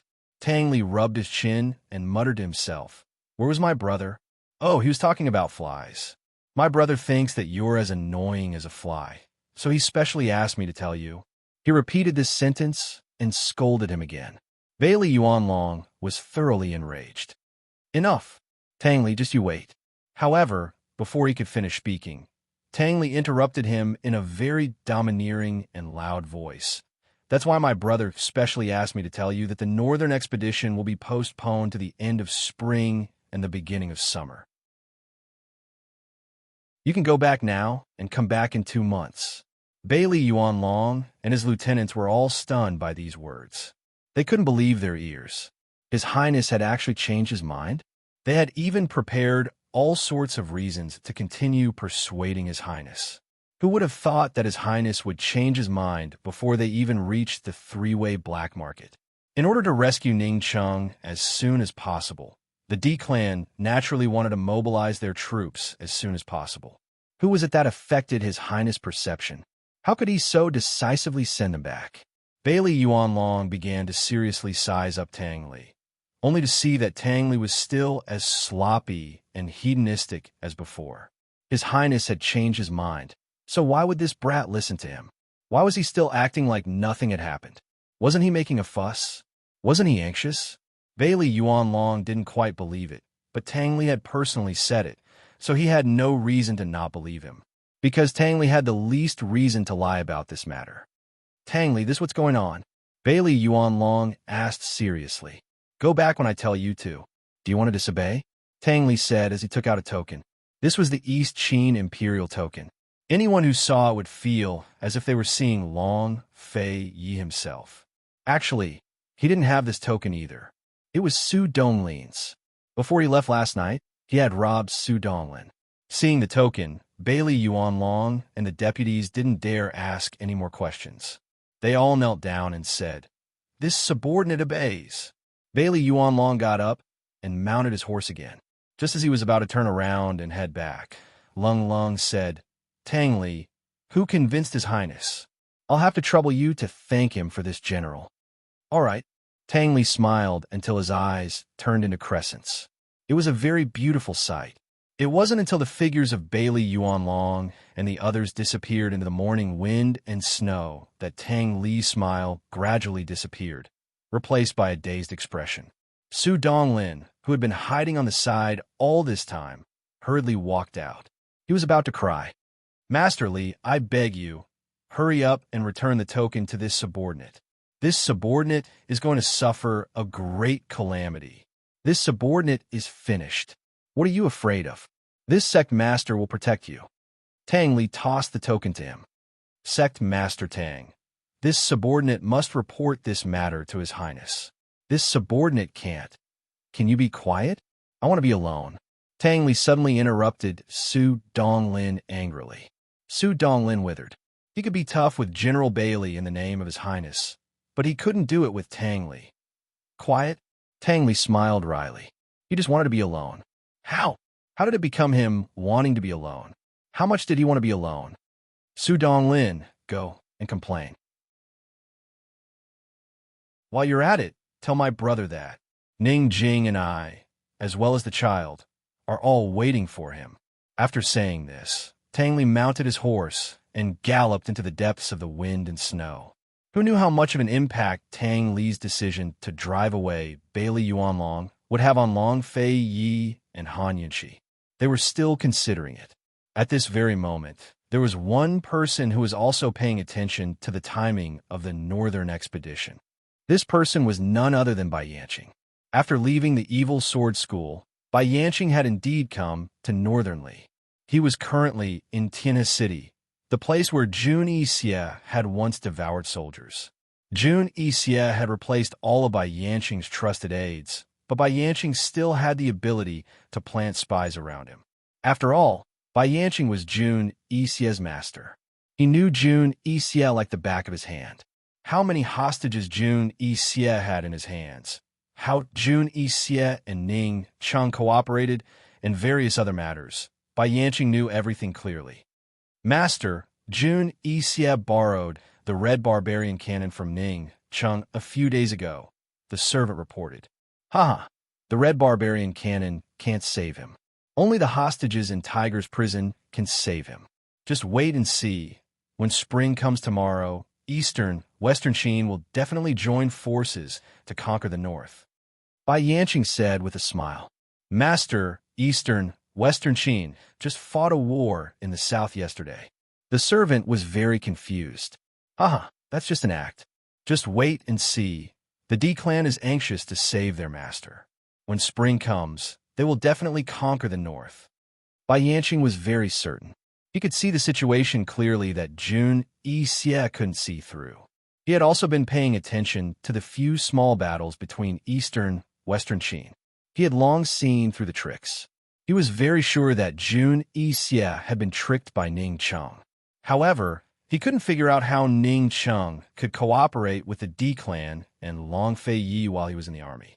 With Jun Yixie's temper, He would lower his guard when dealing with other hostages, but he would definitely keep a close eye on someone like Ning Cheng. Bai Yanqing's trusted aide was still secretly investigating, but he still couldn't find out who Ning Cheng's spy was. How about a bet? When spring comes next year, the war will definitely start. Bai Yanqing was in a good mood today. The servant didn't dare and hurriedly said, "Master is wise. This servant is stupid, stupid."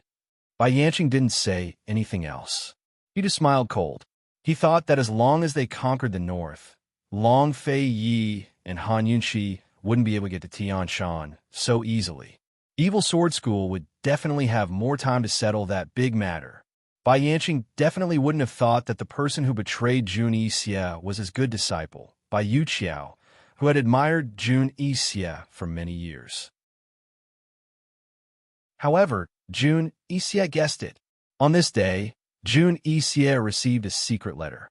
It was brought back by the soldiers he sent to Tiger's prison.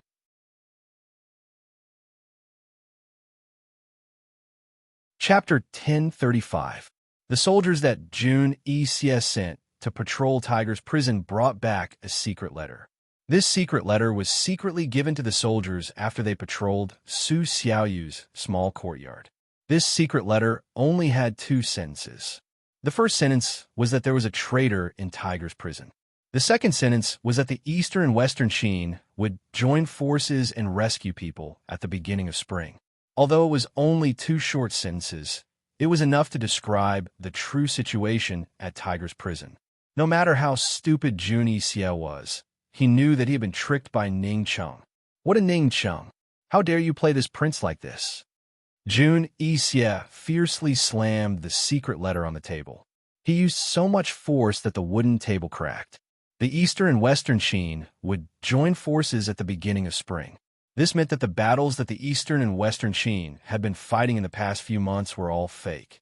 They were all putting on a show for him to see. How could the Eastern and Western Qin cooperate without Ning Cheng's orders? His surveillance of Ning Cheng was unprecedentedly strict.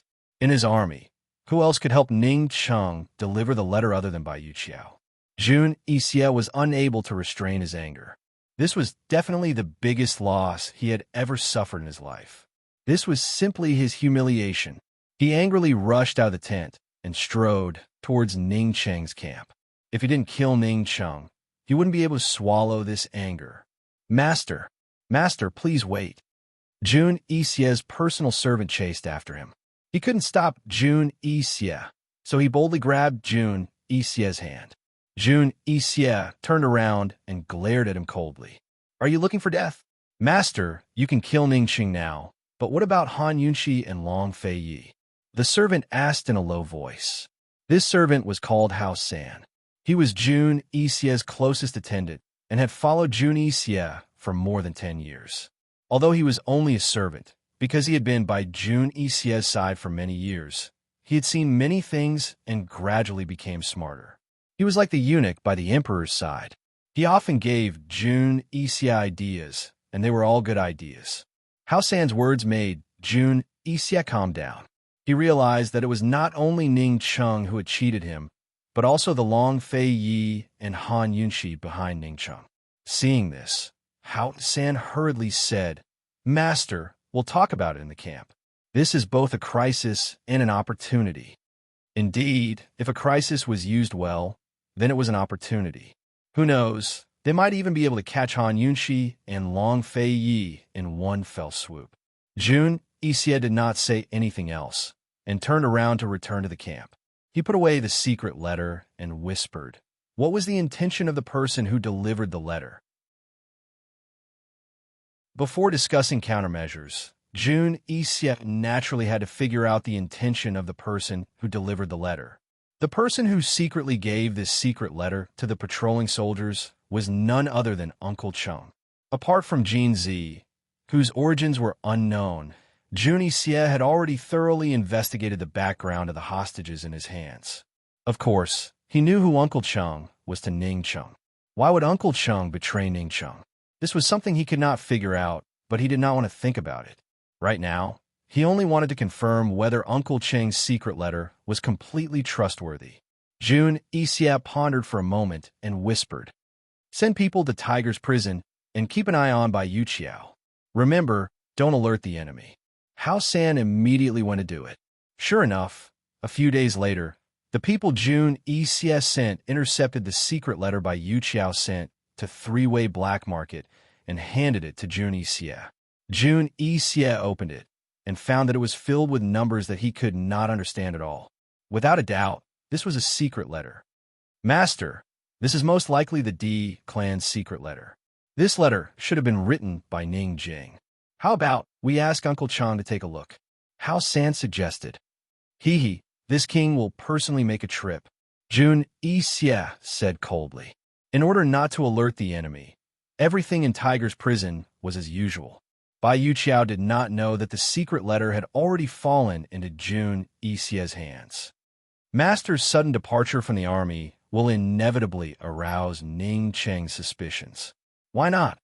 Let this subordinate do it for you. Hao San asked. Jun Exie hesitated for a moment before agreeing. These few days, he still went to Ning Cheng's camp from time to drink wine with him and chat about the war. He endured his anger and waited with all his might. After he had investigated everything clearly, he would definitely lure Long Fei Yi and Han Yunxi over to catch a turtle in a jar.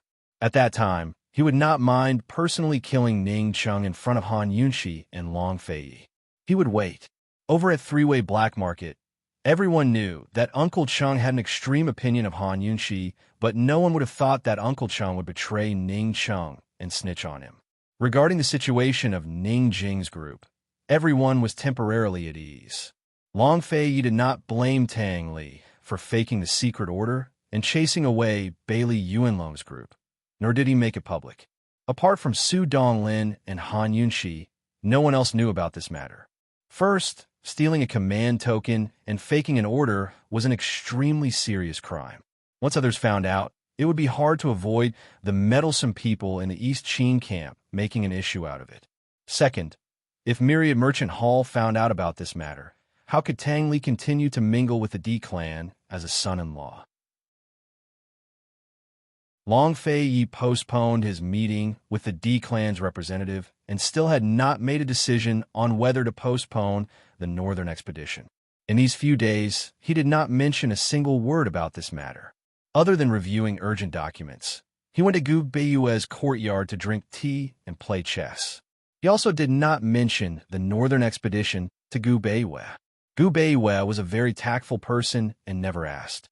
Han Yunxi would always be wrapped in a large fox fur robe and sit on the swing to the side, watching the two of them from afar. Gu Beiyue's clothes were whiter than snow. Every move he made was quiet and elegant, like a hermit. Long Fei Yi wore white brocade clothes and a rare purple fox fur robe. He looked noble, mysterious, luxurious, and domineering.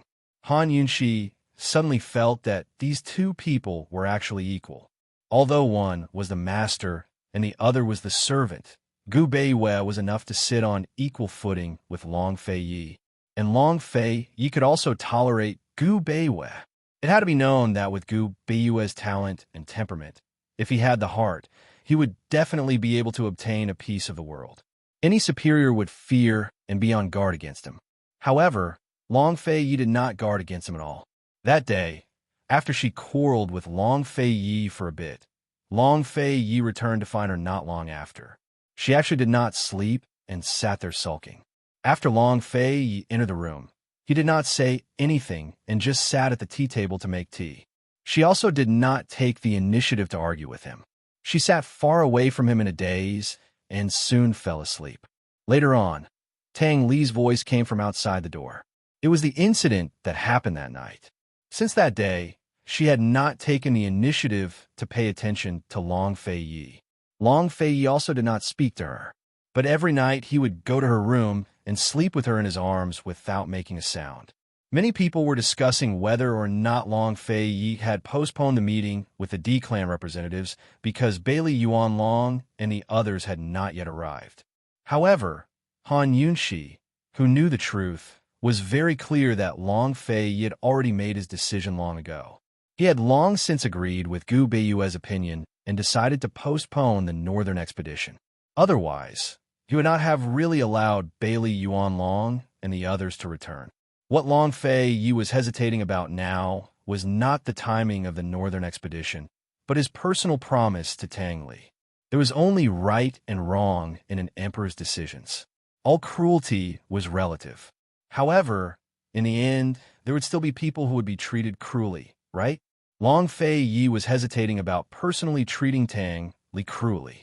Tang Li did not go anywhere. He had been obediently staying in East Origin Palace, waiting for his brother to personally come and settle this matter with him. Han Yunxi was also waiting. Han Yunxi was in a daze when she heard Gu Beiyue's laughter from the side. "Your Highness, thank you for letting me win." Han Yunxi turned around and saw that Gu Beiyue had won this round. In the past few days, Long Fei Yi and Gu Beiyue had competed 5 times. Although Gu Beiyue had won this round, Long Fei Yi was still slightly superior. It was still early. Han Yunxi thought that they would play another round. However, Long Fei Yi stood up and bid farewell. Han Yunxi was slightly alarmed. She hurriedly stood up and watched Long Fei Yi walk out the door. This guy left so early today. Could it be that he was going to find Tang Li? Han Yunxi watched silently. However, when Long Fei Yi reached the door, he stopped and turned around to look at her. He stood there for a moment, then quickly walked towards Han Yunxi. He took her hand, and without saying anything, turned around and left. Han Yunxi followed him in a daze, but soon began to laugh soundlessly. A man of action, even when quarreling, he was so action-oriented. Long Fei Yi led Han Yunxi to Tang Li's courtyard. As soon as they entered, they saw Tang Li staring blankly at a small booklet in his hand. Han Yunxi knew that it was the booklet he had pestered Gu Beiyue for several months. It was a list of things to pay attention to when a woman gave birth and went through confinement. She had heard that he had returned to the Tang sect not long ago, not only to preside over the military opening ceremony, but also to personally prepare for Ning Cheng's delivery. Now, it seemed that his painstaking preparations were useless. Han Yunxi thought that she would be very free and easy, but when she reached the door, her heart could not help but twist. On the other hand, Long Fei Yi did not hesitate and strode in. Tang Li came to his senses and hurriedly put away the booklet as if nothing had happened. He chuckled and said, "Brother, you wanted to have tea with me?" This kid, still pretending? He had obviously been waiting all this time. Long Fei Yi patted him on the shoulder and said seriously, "I came to tell you that the northern expedition has been postponed until early summer. You have to be prepared." Long Fei Yi paused and immediately added, and Tang Li interrupted him, "Brother, don't worry. I won't go to Tiger's prison in secret. I promise I'll do what I say." Long Fei Yi's hand froze, but he did not say anything. He just pulled Tang Li over and hugged him for a while before letting him go. Long Fei Yi and Han Yunxi did not stay for long. Perhaps after they left, Tang Li would relax and not have to pretend so hard. On the way back, Long Fei Yi walked very slowly. Han Yunxi finally spoke. She lamented, "Long Fei Yi, when will the world be truly peaceful? When will there be no more wars? When will there be no more separation?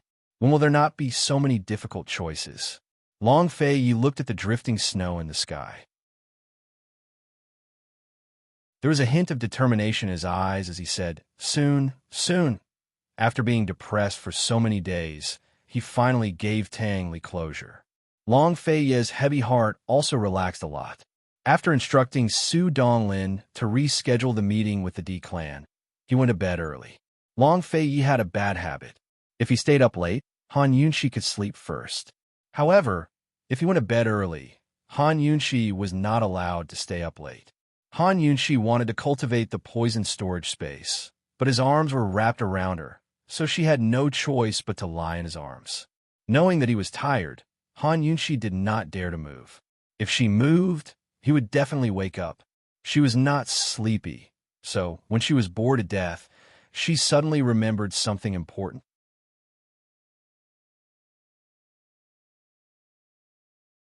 Chapter 1036. The matter that Han Yunxi thought of was really very big. It was so big that it was related to Long Fei Yi's future.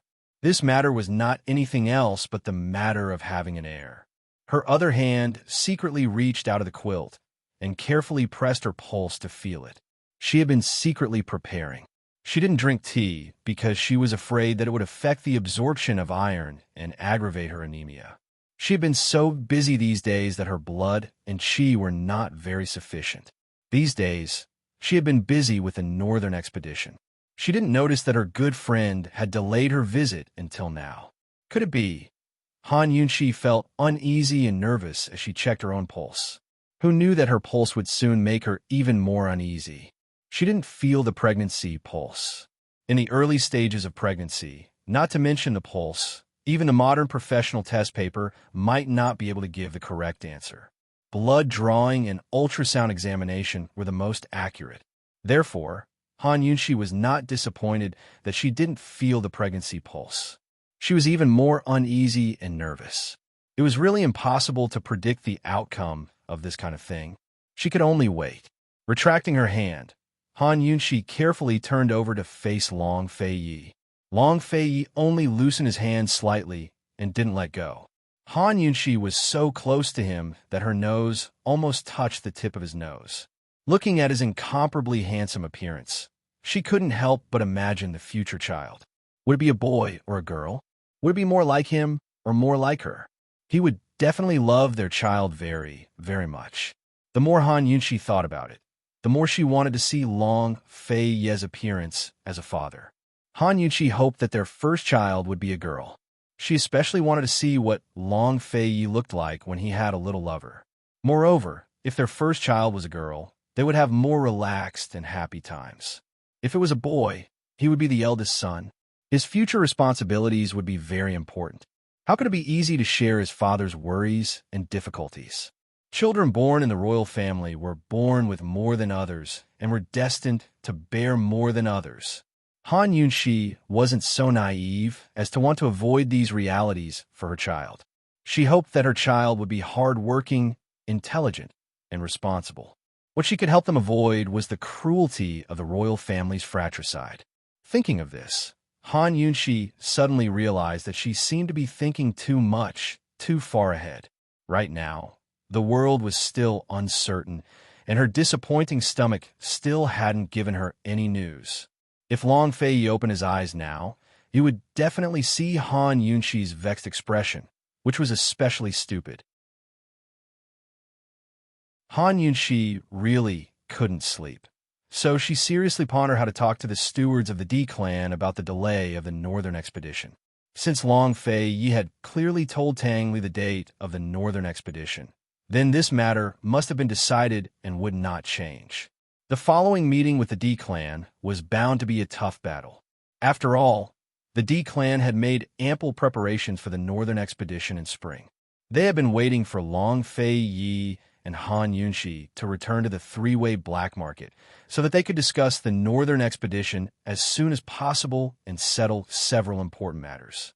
It was almost the new year, and now he was telling them that the expedition to the north would be delayed by at least 2 months. What would they think? At this moment, in Myriad Merchant Hall, the representatives of the D clan's military, the Chamber of Commerce, and the Myriad Merchant Hall's Council of Elders were holding a secret meeting. This secret meeting had been going on since the morning. Long Feiyi had delayed the meeting time. They knew nothing of what had happened in East Origin Hall, and only thought that the Bailey Army's people had been delayed by the heavy snow and had yet to arrive. In fact, they had already held several secret meetings before this. They discussed how much of the D clan's interests should be preserved in the cooperation with East Qin, which side should take the initiative in the war, and which side should support, and other such issues. These issues were rather complicated, and the D clan's internal opinions were not unified, so they had to urgently discuss a conclusion when Long Feiyi met with them. Of course, they hoped to directly contact Ning Cheng. If these issues were decided by Ning Cheng, they would definitely obey, and there would be no need to argue for so long. Unfortunately, they had no way of directly contacting Ning Cheng. The information they received about Ning Cheng was all conveyed by Ning Jing, and the information Ning Jing knew was obtained by Yu Qiao's spies in Jun Yixie's army. Ever since Ning Cheng had been taken away by Jun Yixie, Even Bai Yuqiao found it extremely difficult to directly contact him. Bai Yuqiao was a cautious person. The more people involved in this kind of communication, the more dangerous it would be. So, unless she had no other choice, she would not send a letter to the army, nor would she allow her trusted aides to send a letter to Ning Cheng. According to Bai Yuqiao's opinion, as long as Han Yunqi was around, the D clan had to listen to Han Yunqi. Ning Cheng only needed to keep Jun Yixie in check. Many people in the D clan, especially the military, were wary of Ning Jing. After all, Ning Jing was a married daughter, and Ning Jing was also married to Tang Li. Thus, the military, the Chamber of Commerce, and the Elders Guild no longer asked Ning Jing about the northern expedition. They used the method of consultation and voting to decide. It was precisely because of this that there were very few secret letters sent from Myriad Merchant Hall to Tiger's Prison. Howson stayed in Tiger's Prison for a few days and returned empty-handed. Uncle Chung was unable to decipher the intercepted letter. Ning Jing had used the D clan's special digital ciphertext. Other than Ning Cheng, only Ning Cheng could understand it. Hao San reported this to Jun Yixie. Jun Yixie was extremely disappointed. If he could not decipher the secret letter, there was no point in intercepting it in the future. If he suddenly intercepted these secret letters, he would alert the enemy. So, after some hesitation, he decided to let Bai Yuqiao continue to be the messenger. "Have you talked to that old chum?" Jun Yixie asked coldly. Bai Yuqiao's secret letter proved that Uncle Chung was not lying. However, he could not figure out why Uncle Chung would betray Ning Cheng. "Master, he did not want to talk to me. He asked me to pass a message to you," Shui San replied truthfully. "Speak." Jun Yixie was curious. He begged Master to give the D clan another chance on account of his meritorious service in exposing them. "Persuade Ning Cheng to cooperate with us." He said that if Ning Cheng was willing, as long as he controlled Bai Yuqiao, he would not hesitate to deal with Han Yunqi and Long Fei Yi, Shui San replied. Jun Yixie frowned at first, then laughed loudly. "This prince is not a fool. Ning Cheng was already poisoned, yet he still dared to trick him. He clearly did not want his life anymore. So how could he still cooperate with him? Master, should we strengthen Tiger's Prison's defenses?" Shui San asked. "Of course." Jun Yixie narrowed his eyes and said coldly, "This prince wants Han Yunqi and Long Fei Yi to die in Tiger's Prison, even if I have to cripple the three armies. Based on Northern Li's current situation and his military strength, even if he knew that Eastern and Western Qin were going to join forces to conquer the North, he was powerless and could not guard against them. Therefore, the only thing he could do was to kill their masters, Long Fei Yi and Han Yunqi, before Eastern and Western Qin's army conquered the North. Once these two died in Tiger's Prison, Eastern and Western Qin would fall into chaos and the Northern expedition would not succeed. Compared to his previous impulsiveness, Jun Yixie was incomparably calm at this moment. It was not that he could keep his cool, but the situation forced him to keep his cool for now. He seriously instructed Shui San, "Pass down my orders. No one is allowed to act rashly and alert the enemy. Also, send someone to keep an eye on that Uncle Chung." "Yes." Shui San accepted the order and left. Jun Yixie sat down and muttered a name, Bai Yuqiao. Bai Yuqiao. He could not understand why Bai Yuqiao, who had adored him since young, would betray him. Was she threatened, or did she have other motives? He was not in a hurry. After capturing Long, Fei Yi, and Han Yunqi, he did not mind slowly interrogating that slut. A few days after Jun Yixie learned that Bai Yuqiao was a spy, Bai Yanqing also learned of this matter. Bai Yanqing didn't go anywhere, but settled down in one of Skyriver City's residences. After receiving the secret letter, he was very surprised. "It's actually that girl." "Master, could there be a mistake in this information?" Miss Yuqiao has always liked Jun Yixie. The entire 100 Poisons sect knows about this. The servant was very incredulous. Strange. With Bai Yanqing's understanding of that female disciple, he really could not figure out the reason. Investigate and find out the reason. There must be something fishy going on here. Bai Yuqiao was sitting alone on a tatama mat, slowly sipping plum wine from her pot. Seeing that the servant was about to leave, he called out, "How about another bet?" The servant was terrified. This servant does not dare. If old man says you dare, then you dare. Let's make a bet. Can that brat Jun Yixia capture Han Yunxi and Long Fei? Bai Yanqing asked. There were tiger beasts in Tiger's prison, and there were many traps. If Jun Yixia wanted to catch a turtle in a jar, there would definitely be an ambush. Jun Yixia still had a chance of winning. The servant spoke his thoughts, causing Bai Yanqing to laugh loudly. That old man is betting that Jun Yixia will lose. The servant did not understand and did not dare to ask further. He patted his horse for a while before retreating.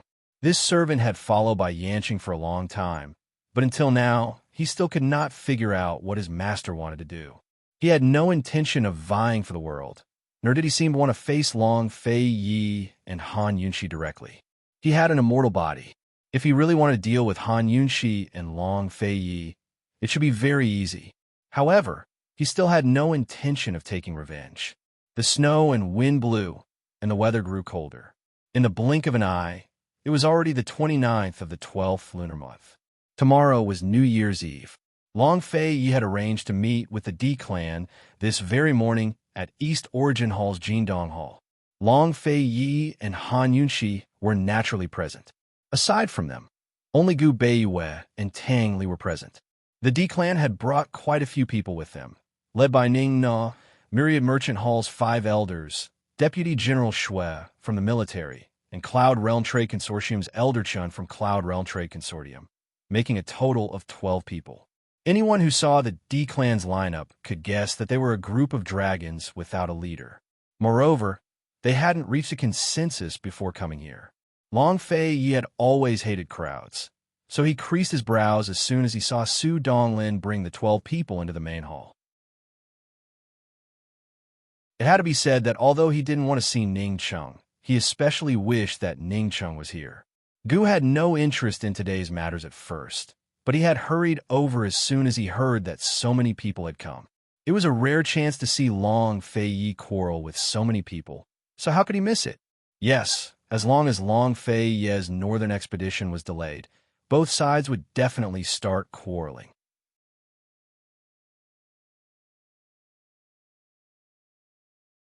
Chapter 1037. The East Arrival Hall of East Origin Hall was very imposing. It was called a receiving hall, but it was more like a receiving hall. Currently, Long Fei Yi and Han Yunxi were seated high up on the golden threaded cedar seats in the center, one on the left and one on the right.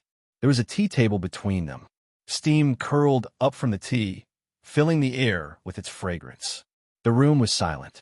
On either side of the lofty, noble seat were 2 rows of seats. Only 2 people were seated on Long Fei Yi's side. One was Tang Li, while the other was Gu Beiyue. Meanwhile, over a dozen people sat on Han Yunxi's side, including Ning Nua, 5 elders of Myriad Merchant Hall, 3 elders of Cloud Realm Trade Consortium, and 3 deputy generals of the military. Everyone was seated. Before Long Fei Yi could even order someone to serve tea, Ning Nua had the head elder beside him move aside and empty a spot. He teased Gu Beiyue, "North Moon, sit here." His Beiyue made it sound like he was very familiar with the man. Although that was all Ning Nua said, everyone present was smart enough to know what he meant. Gu Beiyue was a member of the Shadow Clan, an important member of the Western Qin faction. How could he sit on Long Fei Yi's side?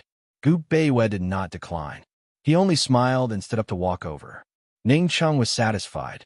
He stood up in a hurry to receive him. North Moon, the Shadow and D clans were close friends in the past. My brother and I have been searching for a descendant of the Shadow Clan all these years. I never thought you'd be one.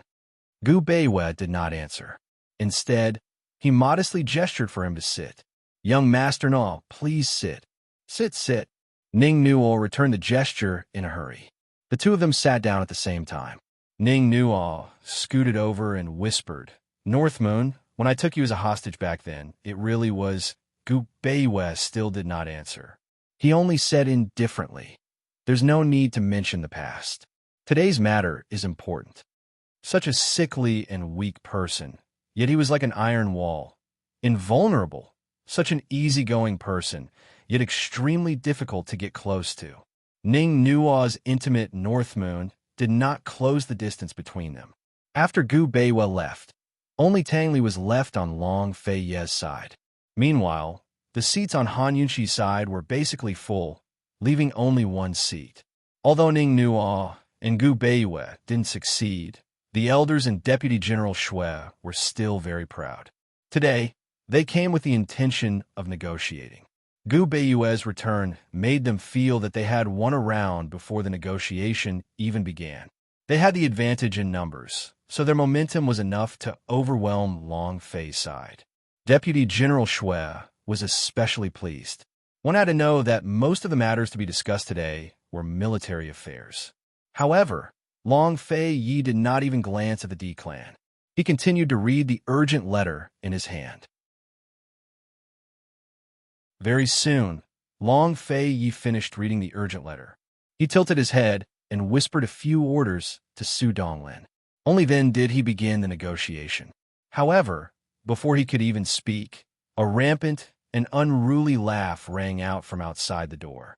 "You didn't call me over to such a lively place? Poison girl, you're so mean." Everyone looked over and saw Gu striding casually. He glanced at Tang Li in particular disdain, then walked over to the D-clan side without any hesitation. He sat down on the last seat. Thank goodness, thank goodness. If I came a step later, there wouldn't be any seats left. Gu muttered to himself. Han Yunxi smiled bitterly inside. She thought that if Gu didn't cause trouble that day, she would definitely find him abnormal. Just like that, the D-clan side was filled to the brim. On Long Fei Ye's side, Tang Li sat alone in a row of more than 10 seats. Looking at the empty seat opposite them, the two deputies behind Deputy General Shui couldn't help but snicker. This made Tang Li very embarrassed. He looked to his left and right and had the misconception that his brother was not popular at all. Long Fei Yi, aren't you going to serve the tea? Is this how you treat your guests? Gu Qishao muttered to himself. With Gu's help, the D-clan was undoubtedly more confident and smug. However, Long Fei Yi treated him like air. He looked at Ning Nuo and asked coldly, "Who's in charge of the D-clan now?" The D-clan's expressions stiffened when they heard this. There wasn't a single person in charge of the D-clan now. Ning Nuo had the status, but not the authority or power to do so. Myriad Merchant Hall's Council of Elders had the authority and power to do so, but they were divided internally. Cloud Realm Trade Consortium's elders and the military's deputy generals didn't have the authority, but the military was a direct participant in military affairs and had to participate in the discussions. The military was very unyielding and didn't fear Myriad Merchant Hall cutting their pay at a critical time like this. Thus, their differences with Myriad Merchant Hall weren't small either. Cloud Realm Trade Consortium, on the other hand, stood on the military side. Long Fei Ye's first question was already hard for the D-clan to answer. Long Fei Yi didn't rush them, but waited patiently. Ning Nuo and the head elder exchanged glances before replying. "Since my big brother isn't here, this one and Myriad Merchant Hall's Council of Elders will naturally be in charge of the D-clan." Long Fei Yi asked again, "Who's in charge of the Council of Elders?" "This one," the head elder replied immediately. In front of outsiders, the Council of Elders' authority had to be maintained. Although the others had objections, none of them dared to speak up. In any case, they all had the right to speak during the negotiations later. Ning Nuo was about to ask why the Bailey Army's men hadn't come when Long Fei Yi said coldly, "All irrelevant people, get out." Long Fei Yi's tone was more like an order than a chase. Ning Nuo gave a start, and the people behind him were even more surprised. For a moment, none of them understood Long Fei Yi's intentions. However, they quickly came back to their senses, feeling embarrassed and angry. Deputy General Shui was the first to rise to his feet and ask, "East Qing Crown Prince, are you sincere about joining our D-clan's allied army? What right do you have to talk about cooperation with this Crown Prince?" Long Fei Yi retorted. Deputy General Shui's heart gave a start before he realized his status.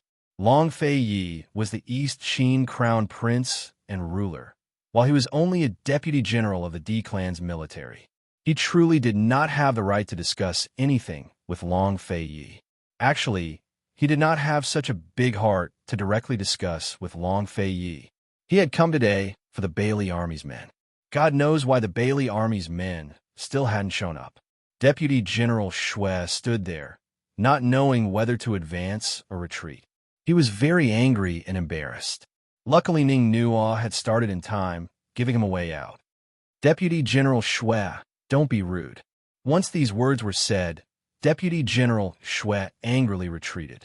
Long Fei Ye's words made the D clan realize their status, but also made everyone very confused. Today's meeting, how did Long Fei Yi plan to discuss it? What was there to discuss? To what extent was there to discuss it? Ning Nuo tried to smooth things over, politely saying, "Your Highness, Deputy General Shui is now in charge of the Ning family army. He has been stationed at the three-way battlefield for many years, so he is very familiar with the three-way pass. Today's meeting is about military matters, so there are many matters that he will discuss with General Bailey. The military will discuss the specifics of the cooperation among themselves," Long Fei Yi said. Now, everyone knew that Long Fei Yi did not plan to discuss the specifics of the cooperation in this meeting. It was just a meeting between the leaders of the two sides. Although they were unwilling, the few elders and deputy generals of the military still left resentfully and waited outside. They knew that they did not have the right to speak with Long Fei Yi, so they could only wait for the meeting to begin. They thought that after the two masters had finished their discussion, the Bailey Army's men and even Kingon Private Bank's men would make an appearance. After all, time was of the essence. The specifics of the cooperation had to be discussed as soon as possible so that they could begin their preparations. Now, there were only two people left on the D clan side, Ning Nuo and Myria Merchant Hall's Grand Elder, Gu Beiyue and Gu. Gu Beiyue was as calm and tranquil as ever, but Gu Qishao's interest had waned. Now that everyone was gone, there was no show to watch. He had to face the fact that not everyone had the right or the opportunity to quarrel with Long Fei Yi. Only then did Long Fei have someone serve tea. Ning Nuo and Grand Elder were silent. They couldn't figure out what Long Fei Yi wanted to discuss with them. Long Fei Yi did not waste time. He got straight to the point. The northern expedition will be postponed until 3 months from now. What do the two of you think? Ning Nuo and Grand Elder were stunned. Ning Nuo was no longer polite. He flew into a rage. Long Fei Yi, what do you mean by this? Grand Elder shot a questioning look at Han Yunqi. Ning Cheng and Ning Jing were waiting for them to rescue them. If the northern expedition was postponed, then the rescue would be delayed as well.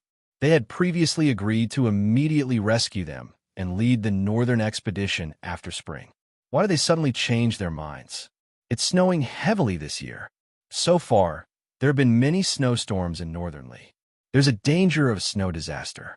Once a snow disaster breaks out, the weather will be the worst at the beginning of spring. If we act rashly, we'll be trapped in Northernly. The variables will be unpredictable. Long Fei Ye's expression was cold and solemn. No one could tell what kind of mental torment he had gone through to make this decision. With today's weather and old man's many years of experience, it's impossible for a snow disaster to happen. Grand Elder immediately retorted, "Even if there's no snow disaster, the snow will melt at the beginning of spring. First, the roads will be difficult to travel. Second, the spring chill will be chilly. The two of you should know how difficult it is to march." Han Yuqi spoke. "Princess, my brother and Ning Jing's lives are at stake. The longer we delay, the more danger they will be in." Ning Nuo angrily looked at the silent Tang Li and questioned, "Tang Li, even if you're not worried about my sister, aren't you worried about your own flesh and blood? Are you still a man?" In fact, his brother and sister-in-law didn't allow him to come today. It was he who insisted on coming. He was very calm and said seriously, "The big picture is more important. I believe Ning Cheng and Jing won't be willing to take this risk." The weather was a big risk, but it wasn't the biggest one. The biggest risk was that Long Fei Yi and Han Yunqi's dual cultivation failed. When it came to the weather, They could predict the worst possible outcome and prepare for it. However, no one knew the consequences of Long Fei and Han Yunxi's failed dual cultivation. If something were to happen to the two of them during the northern expedition, then the world would be in chaos without a leader. Of course, Tang Li wouldn't tell Ning Nuo and the others about this risk. Bullshit, Ning Nuo cursed. Tang Li was very calm and didn't answer. Grand Elder knew he couldn't persuade Long Fei Yi. He looked at Han Yunxi and said, Princess Mu Ling is also in Jun Yixie's hands. Grand Elder tried to use Mu Ling to persuade Han Yunxi. Unfortunately, Han Yunxi persuaded him instead. She said,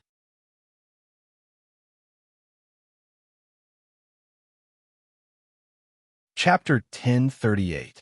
Han Yunxi said, Mu Ling is the little sister I dote on the most. I made this decision after careful consideration. Head Elder, this northern expedition is crucial to our success or failure. You should know that neither East Qin nor Western Qin can afford to take the risk. But before he could finish, Han Yunxi cut him off. Besides the safety of the hostages, if the D clan has no other reasons to convince me, then it's decided. Ning Cheng hadn't given any opinions on the timing of the northern expedition. It was Long Fei Yi who suggested it in the beginning of spring, so the D clan was delighted to hear the news. But both Ning Nuo and the head elder were clear that the best time to attack wasn't the beginning of spring, but the end of spring and the beginning of summer. First, Northernly was located in the north of Cloud Realm continent, so its climate was cold. Generally speaking, it was still winter in Northernly after the central and southern regions entered spring. Thus, the beginning of summer was Cloud Realm continent's best season. The ice and snow had all melted away, so there wasn't as much rain as in the south. The temperature was just right, too. For the soldiers who had never fought in Northernly before, sending out troops at this time could avoid many of the effects caused by the unsuitable environment. Second, the end of spring and the beginning of summer was the time for grass to grow like crazy.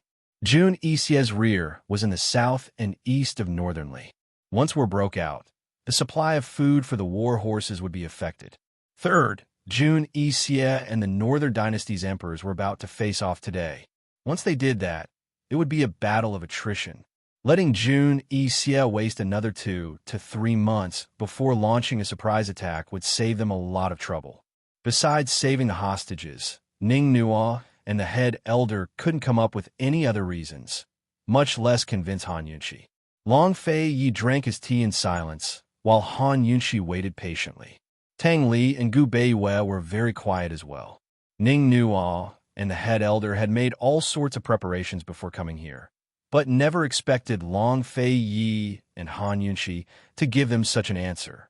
They couldn't answer Han Yunxi, but they couldn't accept this fact. Perhaps, at this time, Han Yunxi could truly experience Long Fei Yi's cruelty. Seeing that Ning Nuo and First Elder didn't say anything for a long time, Han Yunxi said cruelly, It's decided then. Everyone, rest well for the next few months and make sufficient preparations. The Great Elder shook his head. Ning Nuo muttered, Princess, what if my brother and Ning Jing can't come back? It won't. Tang Li stood up. It definitely won't. Ning Nuo sneered. How can you guarantee that? On what basis? Tang Li said coldly. Then I guarantee it with my life. As long as Ning Jing is here, I'm here. If Ning Jing dies, I die. Ning Nuo was stunned. Before, he had suspected that Tang Li was sacrificing Ning Jing for East Qin's benefit, but now he had nothing to say. Tang Li, remember what you said today. Ning Nuo said and left in a huff. Young Master Nuo, young Master Nuo. The Great Elder hurriedly chased after him. Young Master Nuo, how do we explain this to everyone? Ning Nuo sneered. No wonder Long Fei Yi wanted to drive everyone away. If the others were present, it would be strange if they didn't riot after hearing this news. Now that Long Fei had chased everyone away, it was just him and the head elder. It was easy to convince them otherwise. And they had to convince everyone in the D clan. Just say that it's the princess's order. Didn't my brother say that we'll listen to the princess? In the end, Ning Nuo pushed all the blame onto Han Yunqi. Other than this, he didn't know what else he could do. If the D-clan didn't have the ability to save people, seeing Ning Nuo and the Great Elder come out, several elders and deputy generals hurried over. Just as they were about to ask, Ning Nuo said, "Let's go back and talk. Let's go." Everyone was very confused, but seeing Ning Nuo's bad expression, they didn't dare to ask anymore. Young Master Nuo always liked to smile. He must have encountered something big for his expression to change. Seeing the D-clan leave, Long Fei Yi said lightly, "You and Tang Li will have to bear this bad reputation. Let them say what they want. I also have a guilty conscience, so it's their turn to say it." Han Yunqi smiled freely. Guilty conscience? Long Fei Yi was stunned at first, then he laughed loudly. What a good guilty conscience.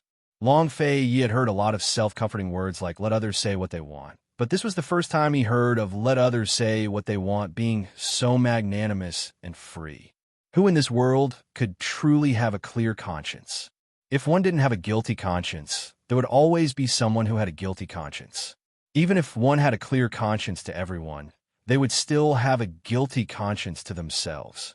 Instead of saying that one had a clear conscience, it was better to let others judge their honor and disgrace and only know right and wrong. Gu Beiwa looked at Han Yunqi. Other than liking, there was more appreciation in his eyes. The princess's heart didn't lose to a man's at all. If she hadn't met Long Fei Yi, perhaps she would have been the empress of a generation. Because of Long Fei Yi's strength and Han Yunqi's cruelty, what should have been a hostile negotiation became a matter that could be resolved with a few words. Of course, even if Ning Nuo and the Great Elder used the words "the princess's order," it would still be difficult to convince the D-clan. Who knew what kind of chaos would occur within the D-clan? Han Yunqi and Long Fei Yi couldn't care about these things. Han Yunqi just had to wait for this period of time to pass, and for the D-clan to stabilize. Then, she would have Ning Nuo send a letter to Tiger's prison to inform Ningjing of their choice. When the time came, she would also have to let Bai Yuqiao take the risk and try to inform Ning Cheng of the exact news. Seeing that the D-clan's matter had come to an end, Su Donglin asked tentatively, "Your Highness, Princess, tomorrow is New Year's Eve. Should we give the order to make preparations?" Tomorrow was New Year's Eve. Han Yunqi clearly wanted to come back to accompany Gu Beiwa and Tang Li to celebrate the new year. However, she had forgotten about it today.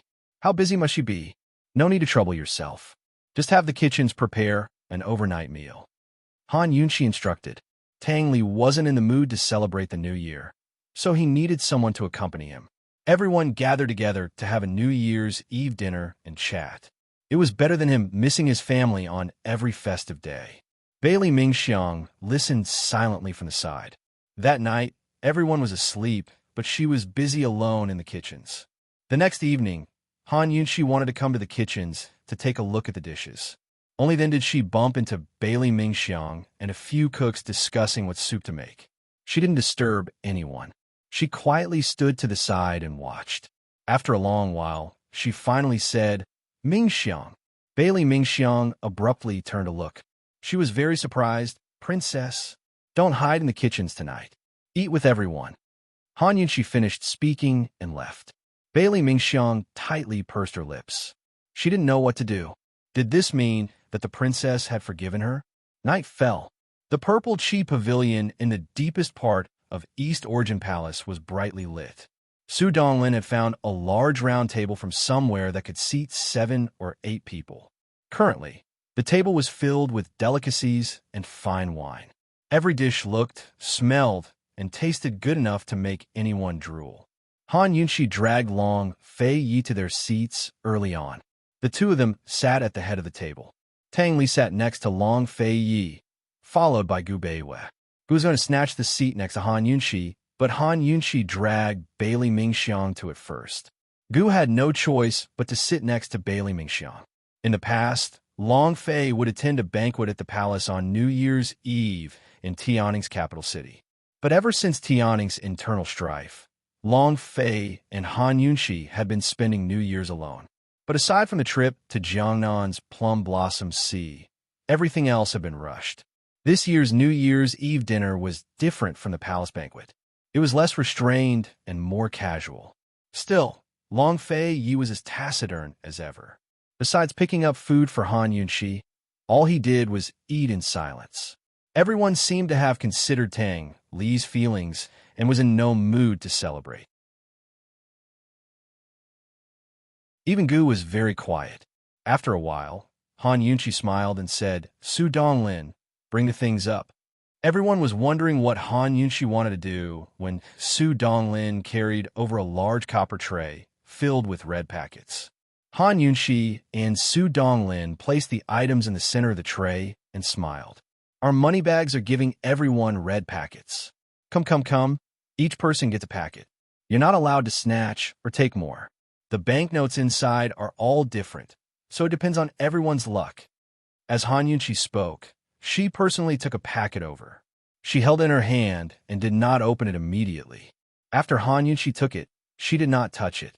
Everyone was waiting for Tang Li to take it. In terms of order, it was indeed Tang Li, the younger brother, who should take the red packet. Unfortunately, Tang Li just looked at it. He seemed to be in a daze and did not move. "Mingxiang, quick, take the red packet first," Han Yunxi said. Bailey Mingxiang felt that it was inappropriate, but she knew that the princess would not let her go first for no reason. Thus, she stood up and carefully took a red packet. She bowed to Long Fei Yi and said, "Thank you, Your Highness, for your reward." After Bailey Mingxiang took the red packet, Gu Beiwei also took one and thanked Long Fei Yi. At this moment, everyone suddenly realized that there were still 4 red packets on the plate. Only Gu and Tang Li were left. Han Yunxi had already distributed the red packets for Su Donglin and the other servants on Long Fei Ye's behalf. Why were there 4 red packets? A complicated look flashed past Gu's eyes. In the end, he stood up and took one. He was quite gentlemanly.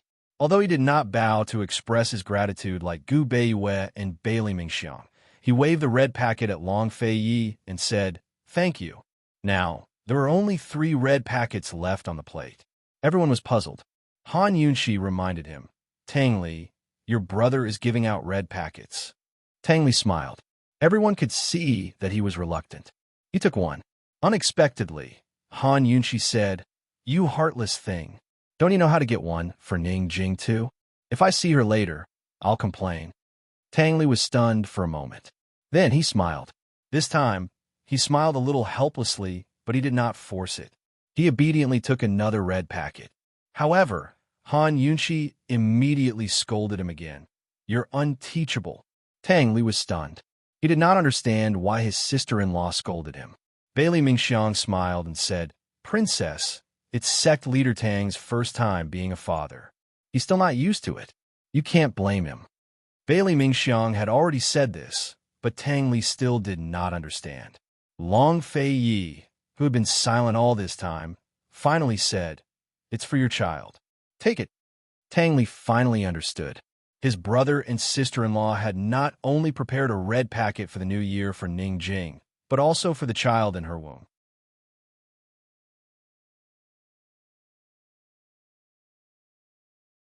Chapter 1039. Tang Li slapped his forehead and hurriedly took the last red packet. He bowed to Long Fei Yi and said, "Brother, sister-in-law, I thank you on behalf of Ning Jing and the child. Sect Master Tang, this is for the child." Bailey Mingxiang stood up and handed over the red packet she had just received. This was the first time she had received a red packet from His Highness. Gu Beiwei also stood up and handed over the red packet. He smiled and said, "Sect Master Tang, this humble one will also present a gift to Buddha and help the child gain some wealth." Gu opened the red packet and glanced at the number. There was a hint of shock in his eyes, but he quickly handed over the red packet. "Tang Li, here you go. Later, let Ning Jing give birth to a dozen for you. You'll be richer than your brother in no time." Tang Li could not help but laugh loudly. "That's a good idea. It's a good idea." The atmosphere of the night's dinner became lively because of the plate of red packets. Tang Li was no longer in a daze. He put away the red packet and stood up to raise his glass. "Brother, here's to you." Long Fei Yi rarely drank. Tonight, he made an exception and drank 3 large glasses of wine with Tang Li. Tang Li poured another glass to toast everyone, but Gu stopped him. You're already a father. How can you be so insincere? Tang Li was also straightforward. Okay, then we'll start with you. Come.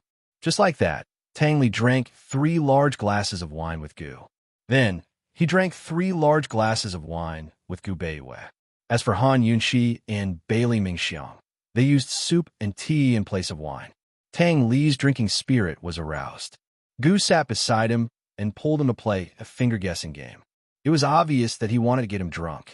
Compared to going back to drink alone and getting himself drunk, it was better to have someone drink with him.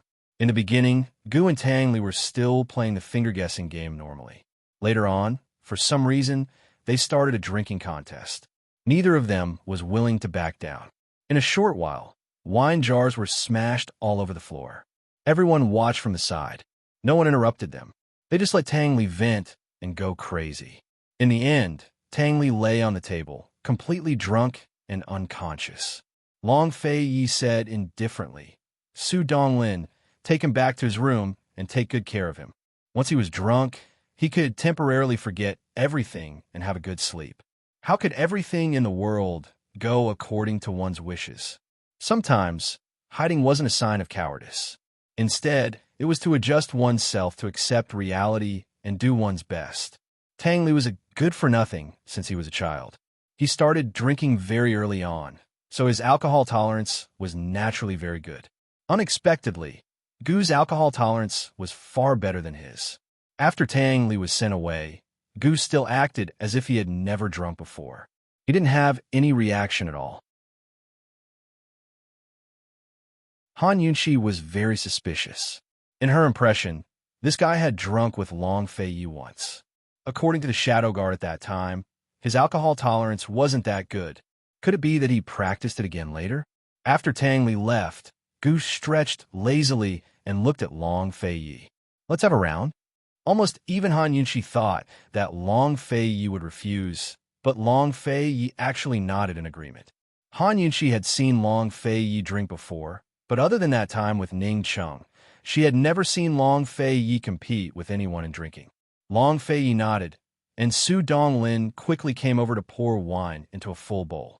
Unexpectedly, Gu brought over a jar of wine. Long Fei Yi, don't you think the bowl is too small? Long Fei Yi said, don't you feel uncomfortable after drinking so much? Are you scared? Gu laughed. In a competition between men, other than martial arts, there was another way, and that was alcohol. He had been waiting for this opportunity for a long time. Su Donglin, get a bottle of jade wine, Long Fei Yi said. Jade wine. This was a wine that only existed in legends. It was rumored that this was the immortal of wine, and there were only 2 bottles in the world. This wine was very strong. Even people with high alcohol tolerance would be drunk after 1 glass, drunk after 2 glasses, and passed out after 3 glasses. And people with low alcohol tolerance will be able to sleep for 3 days and 3 nights with just a small sip. Using jade wine for a drinking competition, there is no need to drink too much as it would make one's stomach uncomfortable. A few sips were enough to determine the winner. Other than this good wine, using other types of wine for a drinking competition was no different from using water in Long Fei Yi's eyes. In the end, it was just a competition of whose stomach was bigger and could hold more. Han Yunxi was surprised, to say nothing of Gu Qixiao. Long Fei Yi, a tea addict, actually had the best wine in the world, and from what he said, it seemed that there was more than 1 bottle. Gu naturally understood the strength of jade wine. He twitched the corner of his mouth and felt a little regretful. He thought that Long Fei Yi, a tea addict, didn't have any strong wine. If he didn't have strong wine, he wouldn't be able to sleep no matter how much he drank. He calculated that even if he lost to Long Fei Yi, it wouldn't be shameful. After all, he and Tang Li had already drunk so much. If he won against Long Fei Yi, then tonight would be Long Fei Yi's humiliation. How would he know that Long Fei Yi had such good things? If they didn't start from the same starting point, he would definitely lose when competing with this kind of strong wine. Su Donglin took the jade wine and opened it. The wine's fragrance wafted out. Even Han Yunxi and Bailey Mingxiang, two people who didn't like wine, felt that the smell was very good. Long Fei Yi was very elegant when drinking tea, and it was the same when it came to drinking. Even if it was a drinking competition, such good wine shouldn't be wasted. He ordered Su Donglin to bring over a special jade wine cup and filled 2 cups to the brim. Gu stared at the large cup full of wine. The corner of his mouth twitched. He wanted to say something a few times, but he held back. Long Fei Yi stood up. Gu thought that he was going to pass him a cup, but he raised a cup instead. This cup will offset your previous cups. How about it? This guy, Gu Beiyue, and Han Yunxi couldn't help but laugh. Long Fei Ye's way of doing things showed that he was determined to win against Gu. Moreover, he wanted to win over him wholeheartedly without any excuses. What they drank today was 10-year-old new Erhong. Although Gu drank more than 10 jars, it still couldn't compare to a cup of jade wine. Long Fei Yi didn't take advantage of him in any way. Long Fei Yi didn't care whether Gu agreed or not. He raised the wine cup, and without touching his lips, he poured the entire cup of wine into his mouth with a handsome and powerful movement. He drank it all cleanly. Everyone looked at him and waited for a moment, but he didn't react at all. If they hadn't seen him drink the large cup of jade wine with their own eyes, no one would have known that he drank. He put down the cup, and Su Donglin quickly filled the empty cup. Both cups were full, and there was no difference in the amount. Long Fei Yi was still very fair. He coldly said to Gu, "Choose a cup." Gu Qixiao's eyes darted back and forth before everyone's eyes. He raised his wine cup and said loudly, "Come, drink." Before he could drink, Long Fei raised his other cup and took a sip from the bottom of his shoulder. Even if Gu wanted to go back on his word, there was no room for regret. He threw caution to the wind and raised his cup to finish it. He drank so much just now, and he was really full. After drinking this cup of wine, he immediately burped. Everyone looked at him. He didn't seem to be affected, and he could still laugh. However, as he laughed, his eyes suddenly widened, and he fell head first onto the dining table. He fainted. Long Fei Yi was expressionless. He ordered coldly, "Su Donglin, drag him away." This New Year's Eve dinner was the most unforgettable meal in Tang Li's life, and it was also the most unforgettable meal in Gu's life. Gu slept for 3 days and 3 nights. When he woke up, he didn't mention a word about his loss. He told Gu Beiyue that he really wanted to get Ning Qing out right now and let Ning Cheng fight with Long Fei Yi. Just like that, the new year passed. After all, no one was in the mood to celebrate, nor did they have the time. New Year's Eve at Tiger's prison was very boring as well. On New Year's Eve and the first day of the year, Mu Ling stayed in her room to keep Ning Jing company. Bai Yuqiao secretly hid outside the courtyard and accompanied Su Xiaoyu for an entire night. Before he left a red envelope on the wall. Uncle Cheng was the same as before, hiding in his room all day. Deacon Jean snuck into the back courtyard a few times, but didn't run into Mu Ling or at all. In the end, he returned in disappointment. After the 3rd day of the new year, there wasn't much of a New Year's mood.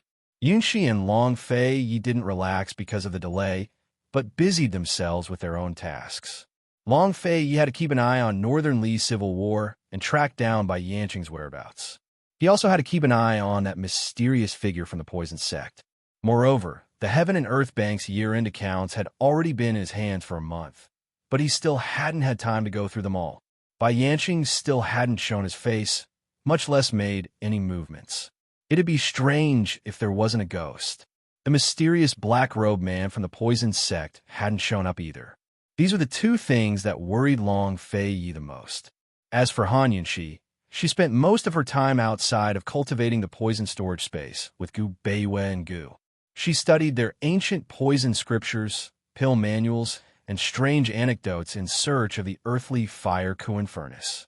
Tang Li was especially well-behaved and hung out with Gu Beiyue every day, reading the poison scriptures with him and occasionally asking for medical advice. Today, Han Yunxi and Long Fei Yi were chatting in their rooms when they heard a scream from outside. Tang Li. Long Fei Yi rose to his feet. That voice really was Tang Li's. What's wrong with him? Han Yunxi was also anxious. The two of them hurried over to the source of the sound and heard Tang Li shouting a few times along the way. Tang Li had been perfectly fine for the past few days. Just what had happened to him? Long Fei Yi and Han Yunxi's hearts were in their throats. But when they found Tang Li, they saw Tang Li hugging a thick poison scripture and jumping up and down while shouting. Gu and Gu Beiwei rushed over at the same time and were stunned by the scene.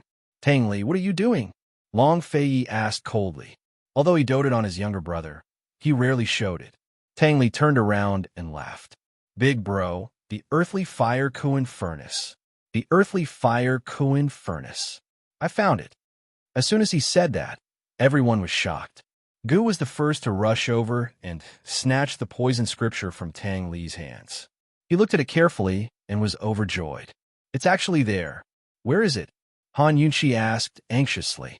Guess, Tang Li said with a smile. Han Yunxi could not guess it. She said anxiously, tell me quickly. Why would I look for it if I could guess it? Big bro guess, Tang Li said again. Long Fei Yi did not have Han Yunxi's patience. He reached out and grabbed the poison scripture from Gu's hands.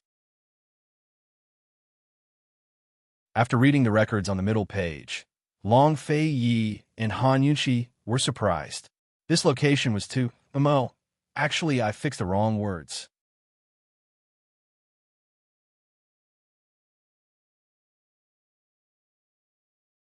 Chapter 1040. The place that Tang Li had found was none other than his hometown, the Tang sect. Han Yunxi and the others were very surprised by this location. Who would have thought that the thing that they had been searching for so long would actually be in their own territory?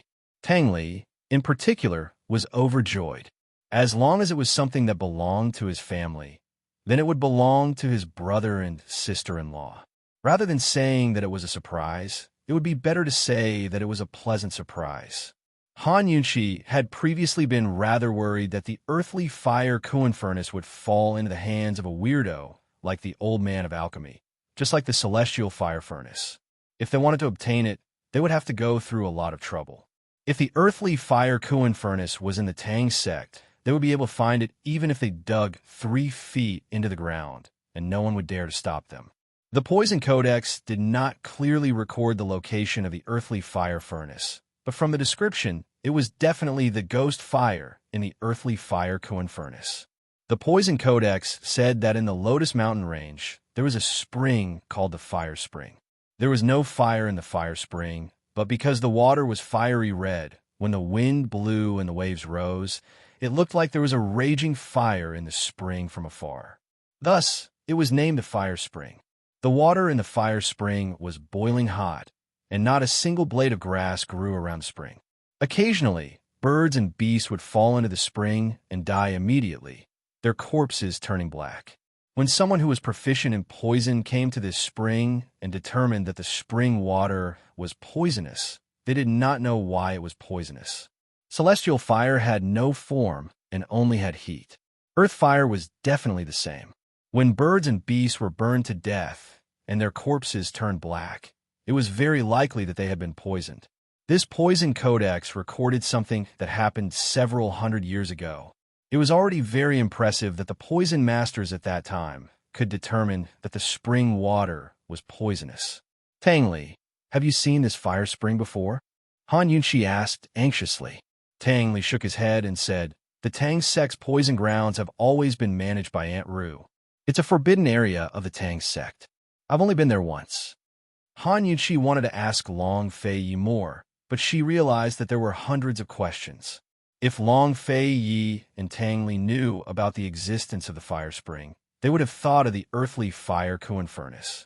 Aunt Ru and the others did not know about the earth fire Qian furnace, so it was normal that they did not tell them. Han Yunxi didn't care how much Aunt Ru knew about the fire spring. Right now, they had to hurry over and find the fire of 10,000 poisons. The best way was to get it safely in the bag. Sister-in-law, so the earth fire belongs to us. I'll go with you. As long as it belongs to the Tang sect, it can't escape. Tang Li was very excited. He had been the sect master of the Tang sect for so long, but this was the first time he had the boldness of a sect master. Good. Pack up, we'll set out tonight. Han Yunqi agreed immediately. Tang Li indeed needed to leave the three-way black market for a walk, so as to avoid being bored to death. Your Highness, Princess, it's been snowing heavily lately. I'm afraid we won't be able to reach Mount Tianshan in less than a month, Gu Beiwei said seriously. Now that we've found the fire of 10,000 poisons, we should prepare to go to Mount Tianshan. The Tang sect was in the southeast, which was quite far from the three-way black market. Mount Tianshan was in the northwest, which was also quite far from the Tang sect. Taking into account the distance, 2 to 3 months wasn't a lot of time for them. Moreover, they had to return to the three-way black market half a month in advance. Once they left, time would pass very quickly. Before Han Yunqi could reply, Tang Li beat her to it. Then we'll be able to save them very soon. Everyone was gratified to see Tang Li so optimistic. Their efforts on New Year's Eve hadn't been in vain. Su Donglin sent a message to Tang Zijin first. Ask him about the fire spring. Long Fei Yi ordered in a low voice. Based on the time recorded in the ancient poison codex, the fire spring had already existed before the Tang sect had taken over Lotus Flower Mountain Range. The Tang sect had originally been skilled in hidden weapons and poison. Poison had been passed down from the poison sect. Later on, poison had declined, so the Tang sect had mainly relied on hidden weapons. The poison lands only occupied 2 mountains in the Tang sect and were considered forbidden grounds. Later on, Tang Zijin opened a new foundry and occupied one of the mountains in the poison lands, leaving only 1 mountain in the poison lands. According to the ancient poison codex, the location of the fire spring was in that mountain. The Tang sect's poison lands only existed in name. All these years, Aunt Ru had been in charge of it, in charge of searching for the secrets of the perplexing butterfly illusion. Long Fei Yi wasn't familiar with poison, so he'd left these matters to Aunt Ru. Thus, he and Tang Li had rarely set foot in the poison lands, so they didn't know that the fire spring existed. Before they left, Han Yunqi sent someone to bid farewell to Ning Nuo, reminding him to remember to inform Ning Jing and Ning Cheng of the delay in the northern expedition. That night, the group secretly left East Origin Hall and hurried towards the Tang sect. Tang Li and Gu led the way in front, while Su Donglin brought a few shadow guards to clear the snow along the way. Han Yunqi and Long Fei Yi rode in the carriage in front, while Bailey Mingxiang followed behind. As usual, Gu Beiwei didn't travel with them. Someone had to stay in the three-way black market to observe the movements of the D clan and Northern Li and report to Long Fei Yi and Han Yunqi at any time. Furthermore, if they encountered an unexpected emergency, they had to have the ability and courage to handle it themselves. Without a doubt, Gu Beiwei was the best candidate. Just as Gu Beiwei predicted, Han Yunqi and the others took almost a month to travel from the three-way black market to the Tang sect. When they arrived, it was already the end of the first month. The north was still covered in ice and snow, especially in Northern Li, but the south was already filled with the smell of spring. The spring water in the mountains was clear and cool, and large groups of tadpoles were swimming around. The ground was full of tender grass, and there were also colorful and unknown wildflowers.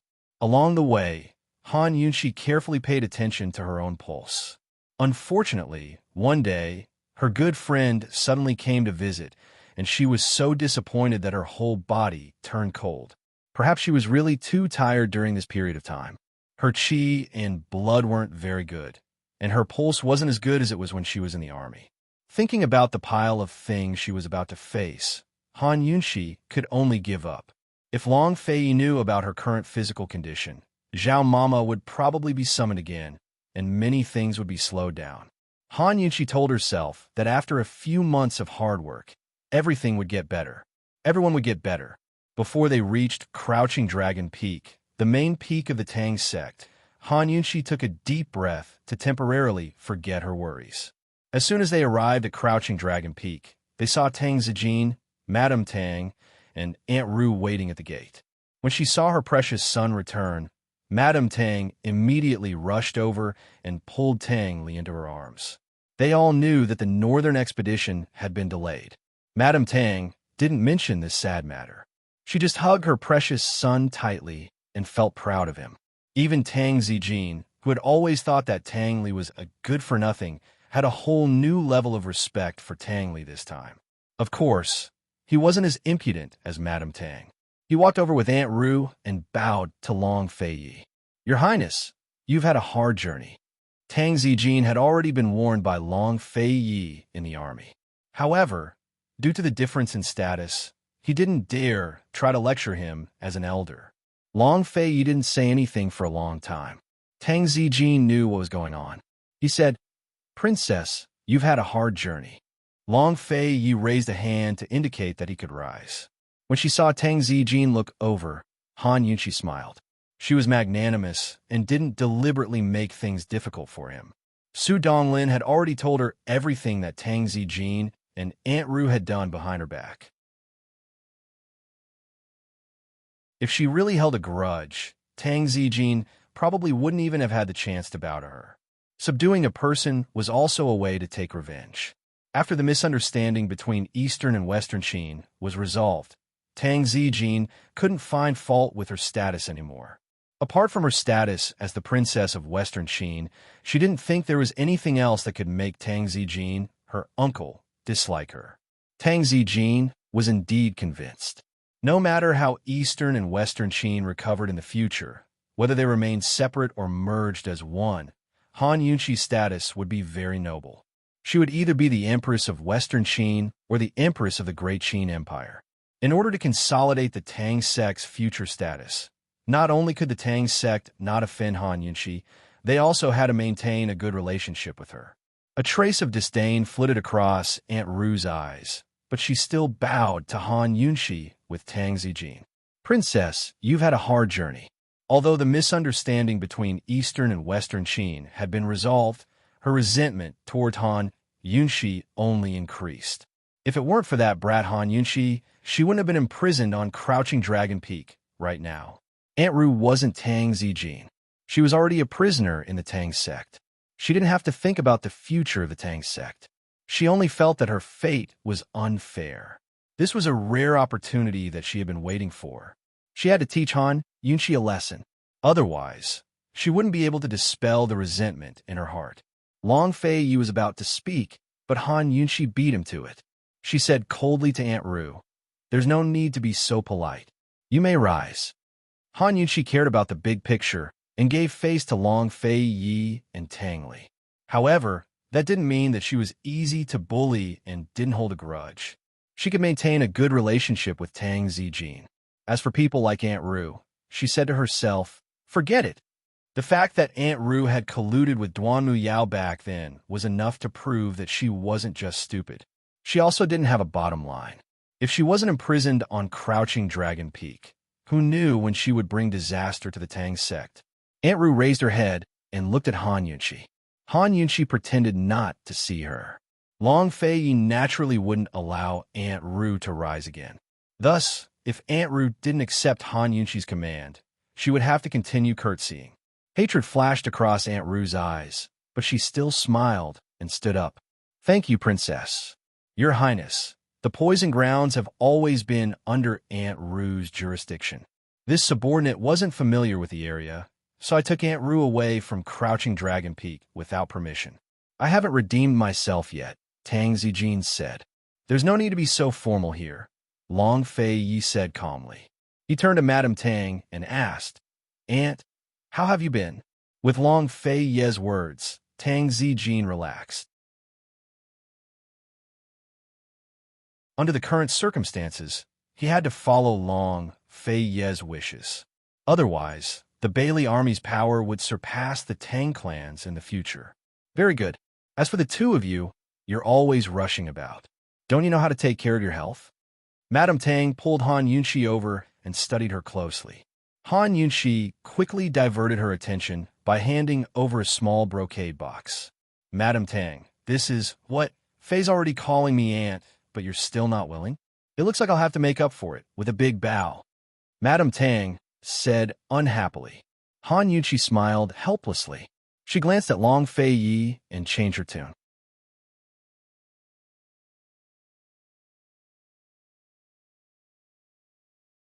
Chapter 1041. "Aunt, this is something I found by chance a while ago. It's especially good for your skin, so I saved it for you." Han Yunxi not only called her aunt, but also gave her a present. Lady Tang liked her to begin with, so the value of the present was one thing. In the end, it still represented her sincerity. How could Lady Tang not dote on her even more? Lady Tang had always loved beauty and was good at maintaining her looks.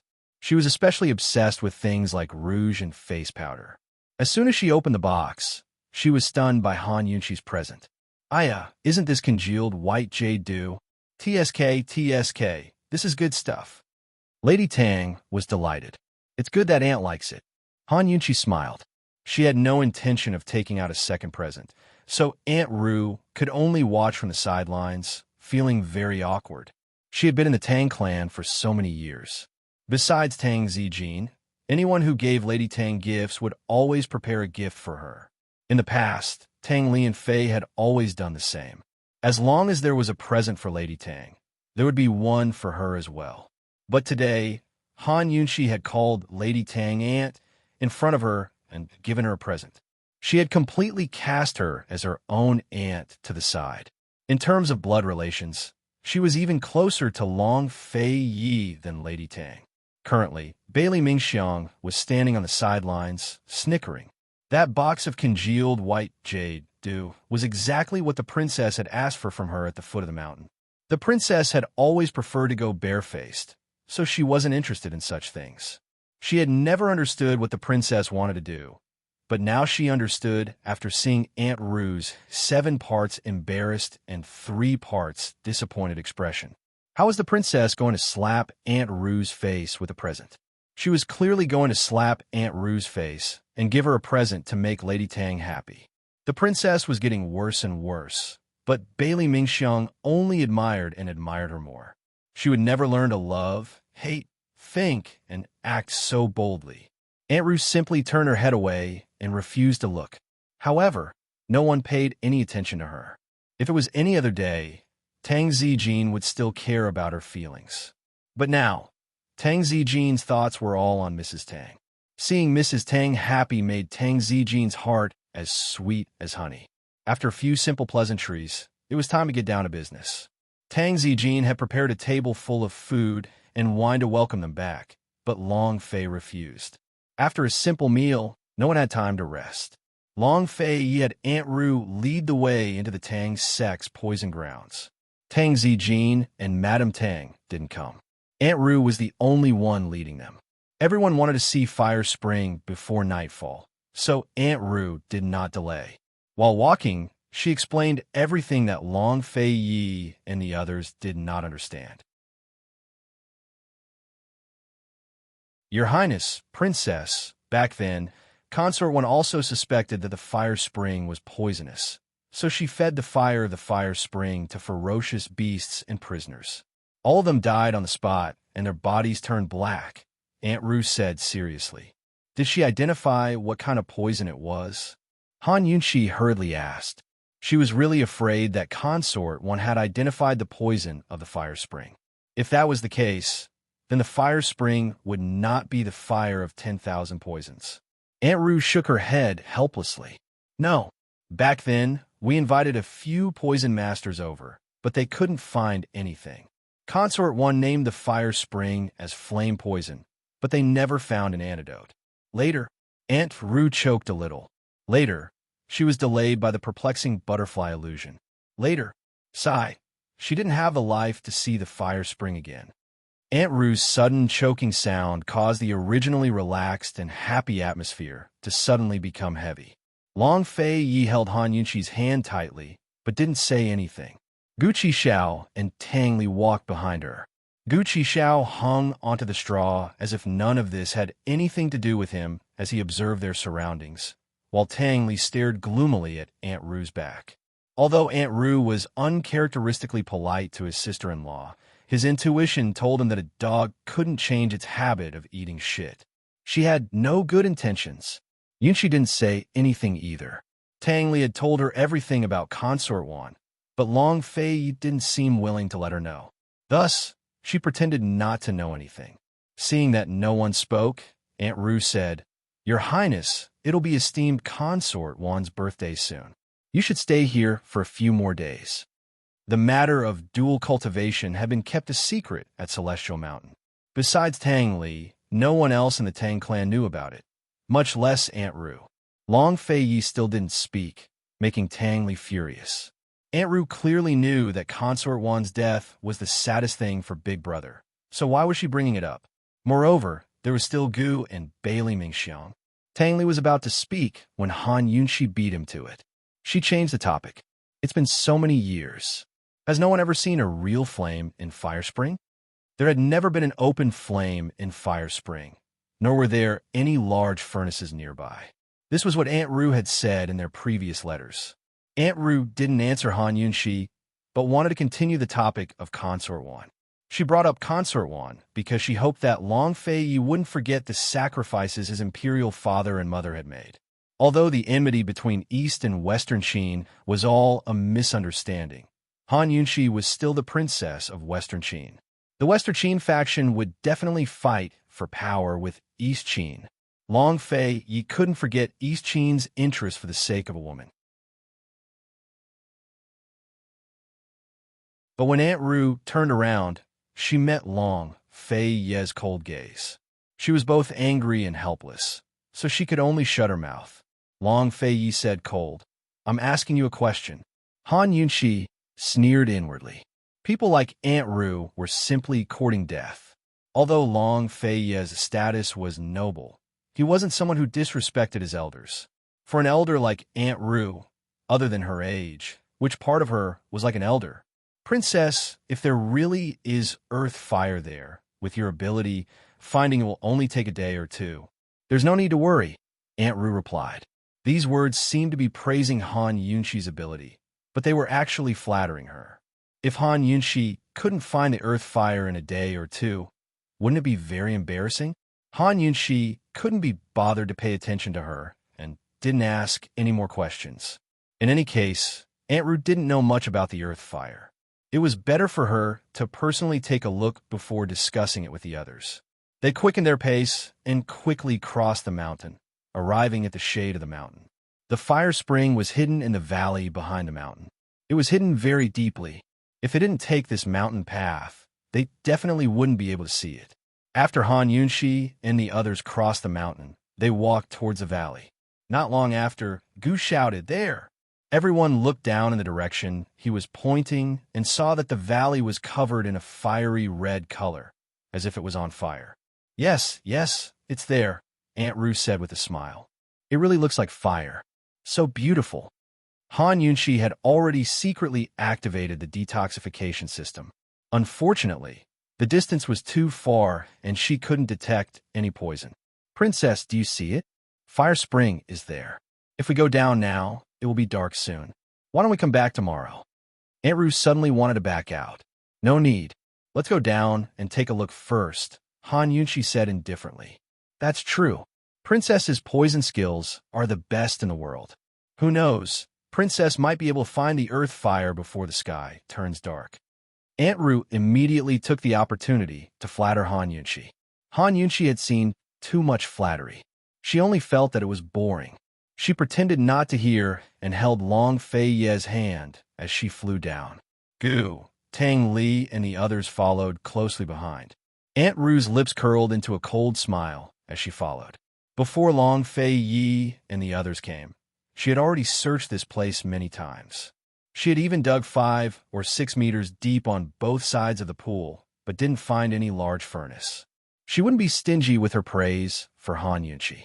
She wanted to see how capable Han Yunxi was and what kind of furnace she could find. Soon, the group arrived at the side of the fire spring. Before they got close, Han Yunxi had already detected that there was poison in the fire spring. However, she only knew that there was poison, but she couldn't determine what kind of poison it was. The fire spring wasn't small and had an irregular circular shape. The spring water in the pool was fiery red and bubbling nonstop. It had a kind of magnificent beauty. Han Yunxi carefully observed the surroundings. There were traces of digging around the pool. It was done by Aunt Ru's men. Han Yunshi discovered that the surrounding barren land also had the same poison as the fire spring, and it was hidden rather deeply. She pondered for a moment and came to a definite conclusion: geothermal heat. The poison is hidden underground and has affected the water quality in soil. Then must be the earth fire. Could the earth fire Qian furnace be at the bottom of the lake? Gu finally spoke. Compared to Gu, Han Yunshi was more cautious. She said seriously, "Not necessarily. It could be another poison. I just can't detect it." Although she could deduce from various signs, she could only be 80% sure when she didn't see the earth fire Kuan furnace. And when she saw the earth fire Kuan furnace, she could only be 90% sure. No one had told them that the fire in the earth fire Kuan furnace was definitely the fire of 10,000 poisons. This was their deduction based on Old Man of Alchemy's description. Only when they obtained the earth fire and merged it with the perplexing butterfly illusion to obtain the poisonous teardrop would Han Yunshi be sure that the earth fire was the fire of 10,000 poisons. The perplexing butterfly illusion was used to break by Yanqing's undying body, so Han Yunshi didn't dare to be careless. Long Fei Yi didn't hesitate. Su Donglin, find someone to break the pool and draw water. Aunt Ru stood at the side and said casually, "This isn't easy to do. It won't be done without 5 to 6 days. I thought that with the princess here, we would be able to see the earth fire very quickly." Han Yunshi still ignored her, but she stopped Su Donglin. "There's no need to trouble so many people." After saying that, she unexpectedly jumped into the fire spring. Han Yunshi, poison lass. Long Fei immediately reached out to pull her back. Gu also rushed over, but it was a pity that the two of them didn't manage to hold her back. The others still hadn't recovered from their shock and were stunned. One must know that the 5 elemental poison and the blood of 10,000 poisons were both incurable poisons. If Han Yunshi was poisoned, she probably wouldn't be able to save herself. Everyone was stunned, including Aunt Ru. But soon, Han Yunshi let everyone see a miracle. Just as Han Yunshi was about to fall into the water in the fire spring disappeared into thin air, not leaving a single drop behind. The large pool was as deep as 2 people. Han Yunshi stood in the middle of the pool, looking up and smiling at everyone. Long Fei was so scared that he broke out in cold sweat.